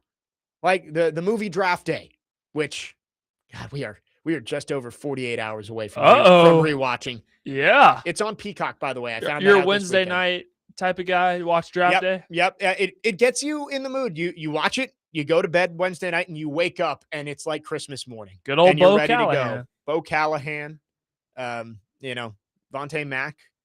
It's one of the best horrible movies of all time. And the ESPN wants drama, and they're just like us sitting here too. You got to have storylines to talk about. So if the Cardinals are thinking of taking Jeremiah Love at 3, that stirs up a lot of drama because, oh, wow, well, now Arvell Reese wasn't supposed to get to 4. David Bailey wasn't supposed to get to 4. How does that change things for the Titans? And would somebody trade up? There's all these scenarios, which is what makes the draft so entertaining because you just really never know. So I don't think there's any conspiracy going on here of people trying to get Jeremiah Love away from the Titans. But based on the reporting over the last few months, Jeremiah Love to the Titans is predictable. And if you're in TV and you're broadcasting the draft, you don't want predictable. You want unpredictable. And I think that's probably more of what it is they're trying to stir up more storylines for number 3. I think by Thursday, we're going to know who's going number 2. That's usually what happens is, yeah, there's been debates about it all offseason leading up to the draft, but by Thursday night, the odds shift and we know who's going number 2. 3 is probably where the draft is going to be a little hazy, and I think that the people broadcasting the draft want to be able to say, oh, we don't know what's going to happen here. Could it be Jeremiah Love? Could it be Francis Maui? No. Could it be Ty Simpson? That's the conversation they want to have on Thursday night, so they're going to keep feeding into it. 615-737-1025. I just had this thought during the break, Parker, too, because I've been reading through a lot of stuff on Twitter and mock drafts and all this. Is there prospect fatigue going on with Caleb Downs right now? Because Caleb Downs is we were talking a month ago maybe about John Harbaugh saying that he might be the best safety prospect to ever come out.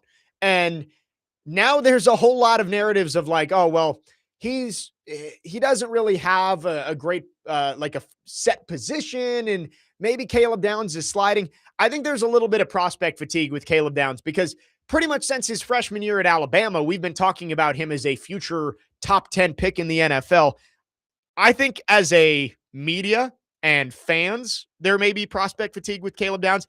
I still think he ends up being one of the top 7 picks on Thursday night. Yeah, there's a lot of that this time of year, and I think it's really important not to try to outthink the room here with Caleb Downs, because same conversation we're having with these guys, right? With Jeremiah Love and Sonny Styles, they play non-premium positions, but if they end up being a Hall of Famer, which I think Caleb Downs is going to be a Hall of Famer one day. I think the comparisons to Ed Reader have been justified if you just watch him play. So if they end up being Hall of Famers and you draft them in the top 5, top 6, 7, 8, whatever, top 10, it ends up being worth it. Despite their position. We see this all the time, and it's not even with just guys who play non-premium positions. It's just the guys that, unless you're Myles Garrett, but the guys that we talk about for years who are like, oh, that's I think Fashanu, was it last year or 2 years ago? 2 years ago. It was the Latham draft that Fashanu had been talked about as the best tackle in the draft for like 2 years. And then the draft rolls around and it's like, all right, well, we overrated him a little bit, so he's going to slide down the draft boards. Like Caleb Downs has been held to this standard of being a possible top 3 pick in the draft basically since his freshman year. And I think now that he maybe isn't going to be as high as we initially expected, that everybody's looking saying, oh, he's overrated. Like, oh, he's going to slide. I still think he's a really good football player. Like Caleb Downs is going to make a team very happy when they take him. I've been seeing all these tweets of like, oh, teams don't really like the versatility of Caleb Downs and like not really sure where he's going to play. Is he just a box safety? It's like, no, Caleb Downs is a really good football player. He's going to be a really good football player, even if he isn't the top 3 prospect that he had been talked about over the last couple of years. Yeah, this guy is. I haven't really had any doubts about Caleb Downs. I don't have any doubts about Styles or Love, even Bain with the short arms. I think the top. We've said it several times, but a lot of these guys that are playing the non-premium positions are actually the elite prospects, and I would value them higher than take Caleb Downs compared to Fernando Mendoza. I think Caleb Downs is a better player. But Fernando Mendoza is going to get the bump because he's a quarterback, right? And he's going to go number 1 overall because the Raiders need a quarterback. So I haven't had any doubts about Caleb Downs. I think the guy's a stud, and any team that drafts him will figure that out very quickly. Yep. It's this draft, it is a mess right now. And I think everybody is starting to come up with their own idea of how things are going to go. And it's probably going to go completely different on Thursday night. It always does, where there's one pick that sends everything into a frenzy, and I can't wait. It's why it's one of my favorite days of the year is draft day, and we are just 3 days away. Little bit of news here. Kicker news. There is a new highest paid kicker in the NFL, according to Ian Rappaport and Adam Schefter. Brandon Aubrey has a deal with the Cowboys, 4 years, $28 million, with $20 million guaranteed. That is really good money for Brandon Aubrey as he gets the extension there with the Cowboys. Kickers, the way these kickers are trending, why am I blanking on the Jaguars kicker who can make from 70? Small? Or not small. Cam Little. Little. Yeah, there you go. It's all the same. Small, synonym. Little. Cam Small, Cam Little.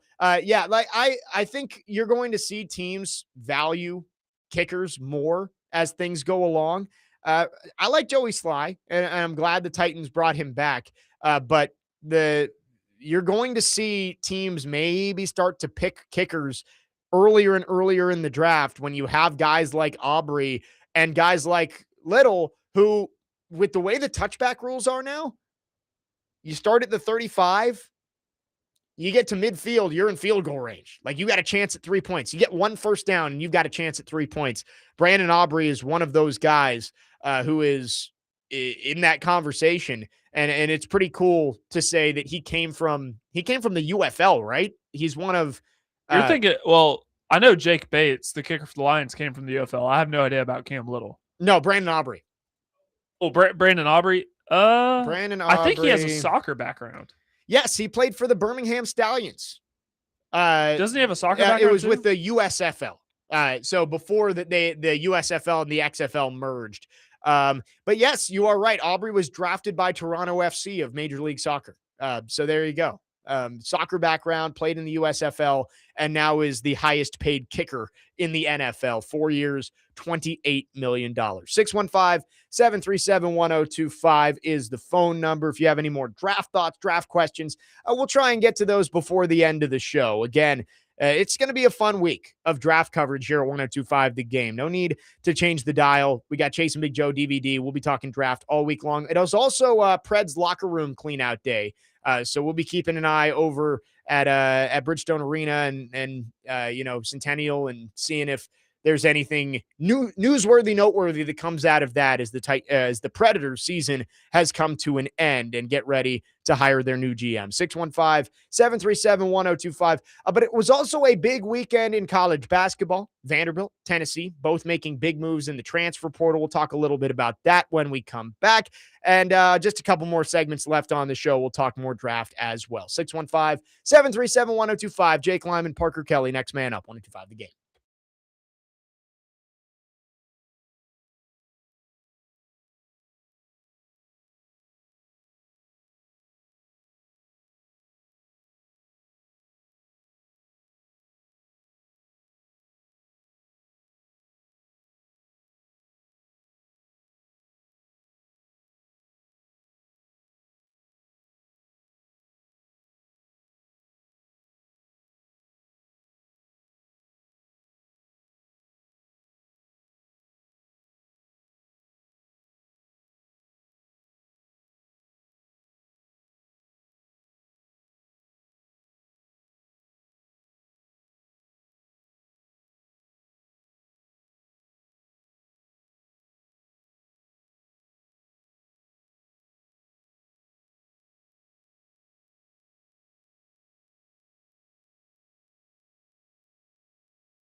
Next man up, 102.5 The Game. Jake Lyman, Parker Kelly.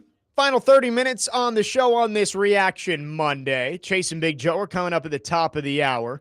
Lots of draft talk today. It is NFL draft week. And of course, that will be the focus almost the entire week. But I did want to hit quickly on what was a really important transfer portal weekend for Tennessee and for Vanderbilt. Let's start with the Vols. Parker, when a lot of the current roster for Tennessee hopped in the portal a couple weeks ago, I asked you, are you concerned about this? Some names that you really didn't expect to go. And you said, hey, Rick Barnes is tired of getting to the Elite Eight and being stopped. He's going to go out and try and build a super team. And some of the guys currently on the team were good role players for an Elite Eight team, but they weren't ready to step into big time roles for a team that wants to go all the way. And man, it has played out exactly like you said it has. Rick Barnes has gone for it. And the cherry on top was Terrence Hill from VCU over the weekend, who I mean, that dude is he is a dude. And he was a large part of the comeback win over UNC for VCU in the tournament. I really like what the Vols have done in the transfer portal. And I think, you look at Michigan and say they built last year's national championship team basically entirely through the transfer portal. The Vols have added a really, really solid transfer class so far this year. Yeah, and what's really exciting about all this is Danny White and the rest of the Tennessee, the boosters, they're making a commitment to basketball this year that's really never been seen before because they're doubling the payroll. Last year, they spent about $8 to $9 million on the team. They're doubling that this year because they saw what Michigan did, and a lot of other teams are going to try to copy the same blueprint of, well, all 5 of our starters are from the transfer portal. Now, there is an aspect of, you also need to retain guys, but the guys like Cade Phillips and Bishop Boswell and JP Estrella, they were asking for more money than what Rick Barnes was willing to pay them. And we see JP, he's probably, the numbers haven't been made public, but if I had to guess, he's probably getting around $3 to $4 million to play at Michigan, which is a staggering number. Cade Phillips, his agent told him that he could probably make $2 million. I wouldn't feel comfortable giving him that much money. With Amari Evans, he's probably going to get around $1 million to $2 million. He averaged 3.5 points per game last year. There's no way I'm giving him that much money. So I was never really worried. I was shocked by some of the moves, but I was never really worried. But you see the guys that they've gone out and gotten. Miles Rubin, who is basically a Felix Okpara type, he doesn't average a lot of points, but he averages about 2.5 blocks per game, and then he's good on the boards. Outside of him, the lowest scoring guy that they brought in is averaging 15 points a game. Yeah. So they're going out and they're getting scores. And there still is the domino that has not fallen yet. And I know Vandy is waiting on one as well. But Nate Ament, unless I missed it, he hasn't declared for the draft yet. He has not yet. And it's still out there. You can declare for the draft and come back, right? So you'll see a lot of these NBA prospects who aren't lottery picks but want to just test the waters. Their announcement will say, I have declared for the NBA draft while maintaining my eligibility. That will be the phrase you're looking for if Ament does declare for the draft. But that is if Ament was to come back, which I think is unlikely, right? He is a lottery pick-ish right now. I don't know where, but it seems like he's going to go in the top half of the first round. It's tough to pass up that opportunity to go play pro, especially not knowing what could happen the next year, injuries, poor performance. But that would put Tennessee in national championship contender status if you got Nate Ament back for his sophomore season. I say this selfishly and on behalf, I just think it would be good for Nate Ament to, I understand he's probably going to be a top 10 pick. I understand the money that's out there. You're going to get a lot of money if you come back to Tennessee. And also too, I just don't think physically he's ready for the NBA yet. I think the NBA is a lot softer than it used to be, but I still don't think Nate Ament's body is built to sustain the, 81 82 games? Yeah, 82 games. And then the physical, beating around a lot of those guys in the paint. I just don't think he's ready for that. I would love for him to come back. I don't think it's going to happen. Yeah, I've said with Ament, I think it's more likely than not that he leaves, but who knows? Again, that's a decision that he's going to make in his own time. For Tyler Tanner and Vanderbilt, it seems like he's coming back. Again, there's been absolutely no word from him, but I did see him comment on a couple of the Vandy transfer commitment posts of like the eye emoji or like, let's go. So that could just be, him continuing to cheer on Vanderbilt basketball. But it seems like he's going to come back. I have no idea. But it was a big weekend for Vanderbilt as well. Ace Glass, the guard from Washington State, I think I would view that as the Duke Miles replacement, right? Like a running mate for Tyler Tanner in the backcourt, hopefully. And then the biggest thing for Vandy was going out and getting size in the front court. And they did that this weekend. I'm not even going to attempt to pronounce the last name of the forward they got from Nebraska. Berkey Buchtegel. Buchtegel. Oh, okay, yes. I was talking with Kevin Ingram about this weekend after he committed, and he said that he had to practice it to get it down. It is a tough one. Buchtegel. And the other guy from Colorado. Bengot Dak. I think that's how you say it. And Dak is he's 7 feet tall, but he's one of those players who can kind of play at all three levels, even though he's 7 feet tall. And I think that was the most important thing for Mark Byington, with the exception of hopefully getting Tyler Tanner back, because keeping your All-American point guard obviously would be the most important thing. But in terms of adding to the roster, getting competent and solid front court depth, I thought was really important. And you've now got that. Jaden Leverett doesn't have to step into a starting role as a sophomore. He can continue to grow coming off the bench. And I would think that they're going to add a little bit more, probably on the wing somewhere. I don't know, but you have to, right? Like, I don't know, but the additions that they made after a little bit of a quiet start to the transfer portal. I know I saw some Vandy fans out there who were like, "Where are the commitments? We need people."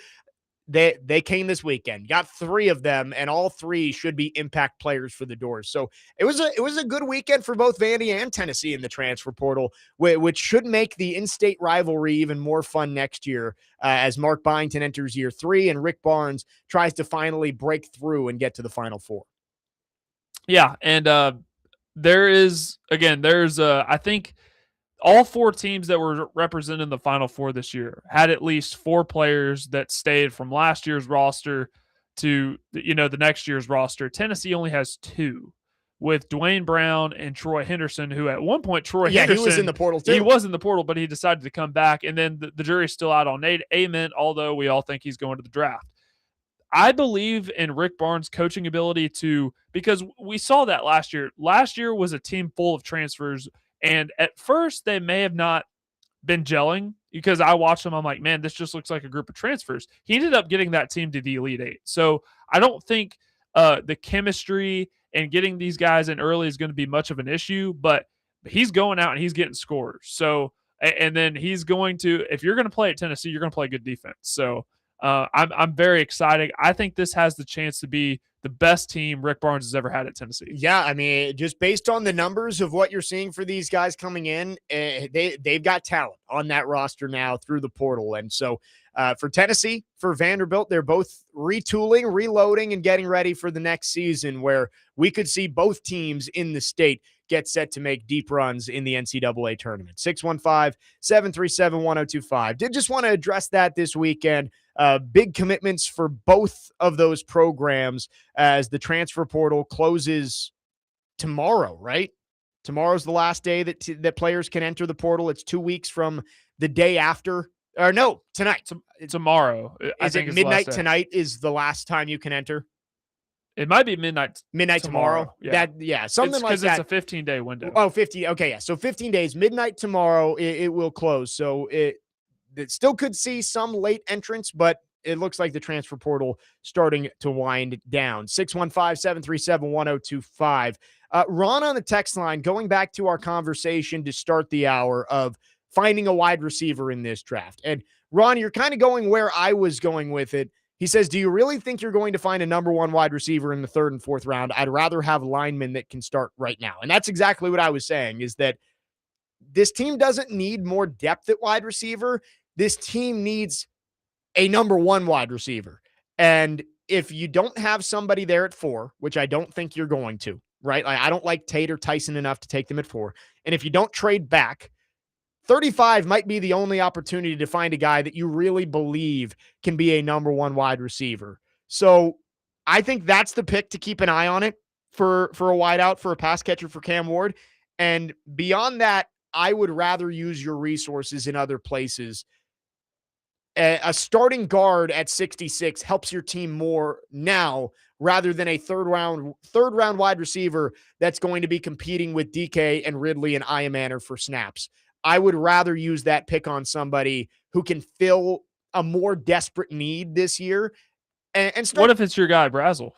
See, that's the issue is I say that, and there are so many wide receivers I like in this draft. Like, it is such a deep draft at wide receiver, but I do think, man, Brazel would be tough. Like, if you don't go wide receiver at 35 and you're sitting there at 66 with Brazel on the board, that'd be tough for me to pass up. Because I mean, Zach Branch could be around by then. Right. Jeremy Bernard certainly could be in the conversation. Yeah, Ted Hurst is another guy that's been. Skylar Bell. Yeah, there's Chris Bell. There's so many good wide receivers that maybe 66 is still an option, but like you need players on the interior of the offensive line this year and for the long term. The offensive line needs to get fixed in front of Cam Ward, and a 3rd round pick at guard can really help you. Like, that could be a guard for 5 to 10 years in front of Cam Ward to help fix this offensive line.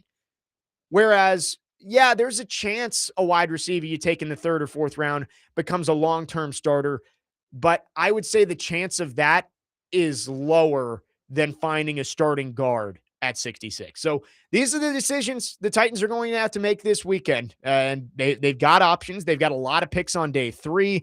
We talked about the idea of using Will Levis, or even if you draft Jeremiah Love at 4, using Tony Pollard or Tajay Spears to maneuver around the draft board. I think the Titans are going to be very active this weekend as they try and improve the roster. 615-737-1025. We've got a couple more texts on the text line. We'll keep talking draft. We will wrap up the show after this. Jake Lyman, Parker Kelly, next man up here on 102.5 The Game.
Next man up, 102.5 The Game. Final segment on this Reaction Monday, brought to you by Pella Windows and Doors of Nashville.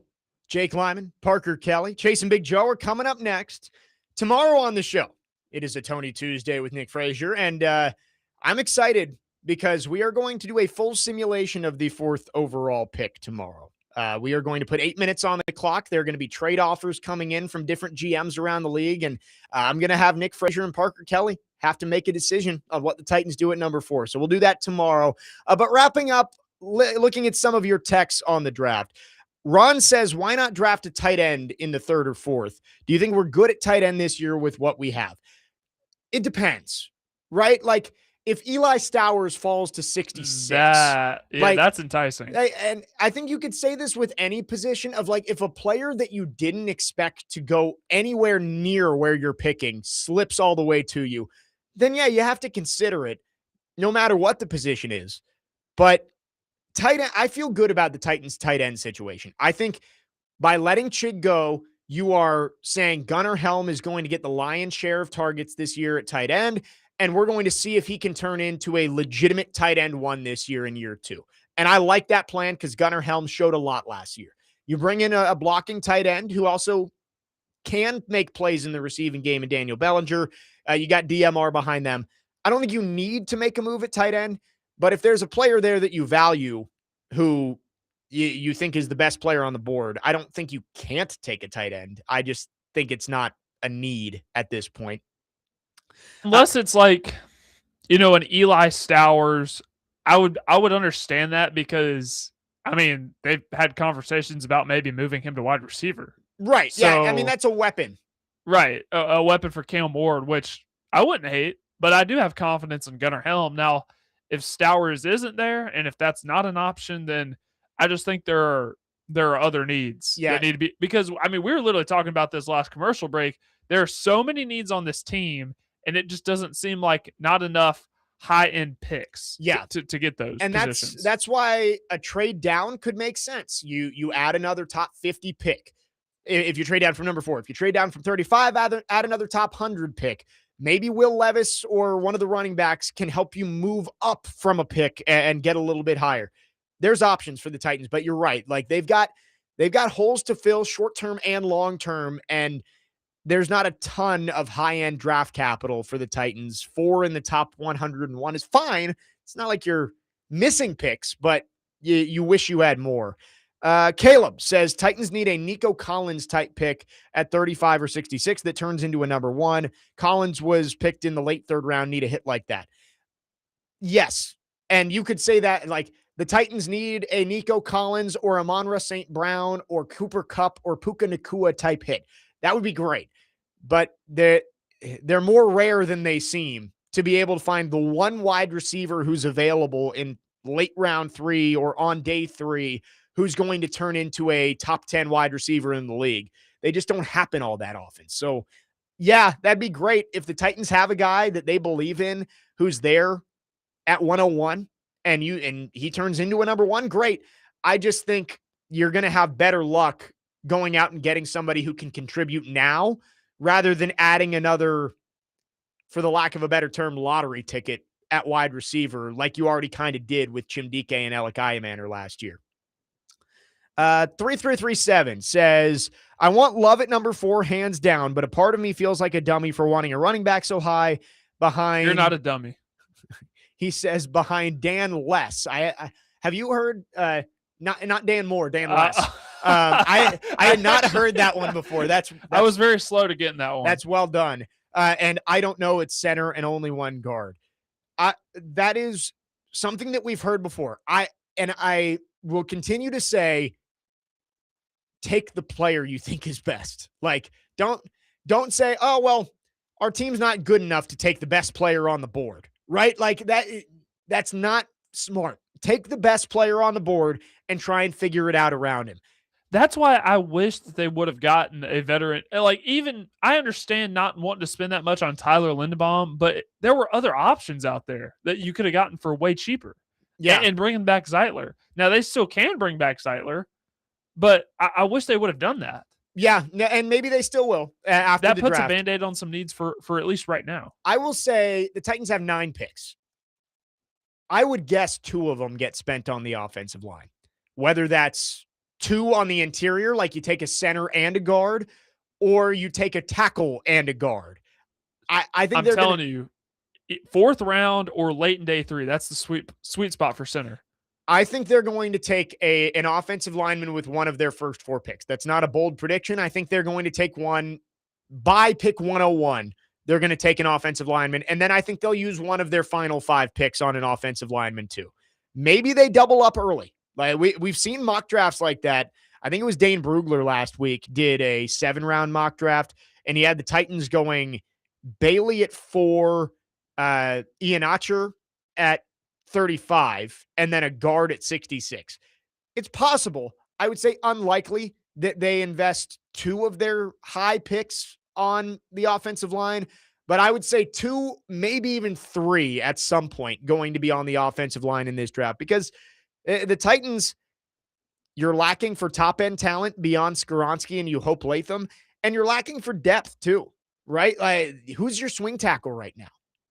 They signed the one dude who that tells you all we need to know. The one dude. The one guy who we said might be an Ali Udo replacement, but I could not even tell you what his name is right now. I'll find it on the roster. But like that's exactly what I'm saying is like if I can't tell you his name, it's probably not good enough. They need to upgrade there. It is, man, this is a tough, like they're, I'm trying to help you out. Deculus, Austin Deculus. Yeah. Is the guy. Let's go. So like if I couldn't tell you his name, probably means you need to be better at swing tackle. So I would guess at least 2, if not 3 picks this weekend are going to be spent on the offensive line, because that's where most of the biggest question marks are.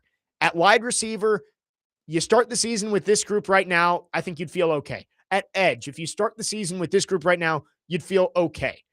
The one spot on this team that if you told me the group you have right now is your week 1 group, I'd be terrified if this is the offensive line. They need to add there. Yeah, you need better young talent at wide receiver and edge and in the secondary and at running back.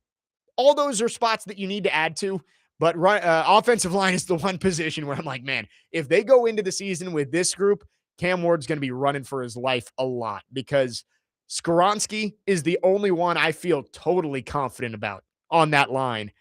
And yeah, maybe I won't feel totally confident about a 3rd or 4th round draft pick coming in at guard, but at the very least, it gives you more competition and adds more depth to that room.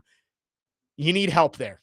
And we'll see how they elect to address that, whether that's early, whether it's late, whether it's both. But I think Mike Borgonzi knows he needs help on the offensive line. Jake Slaughter. You're going to – that's my guy. That's my guy, be, Jake Slaughter. Or Pat Coogan. Yeah. Either one of them. You like are my Coogan. guys. I like both those guys. I'd be happy with James Brockermeyer late on day 3. It seems like he's rising up draft boards and might not be there at 66, but I like Rutledge from Georgia Tech too. But there's going to be options there, especially on the interior of the offensive line. That'll about wrap things up for us today. Fun first show of draft week, getting ready for all of the twists and turns that the NFL draft will bring Thursday through Saturday. We will get right back to it tomorrow at 9 a.m. with Nick Frazier. Again, we will simulate the 4th overall pick, full 8 minutes on the clock, and see what Nick and Parker are able to do. That's tomorrow. We'll also answer the biggest questions around the NFL heading into the draft. That's tomorrow at 9 a.m. But coming up next, Chasing Big Joe right here on 102.5 The Game.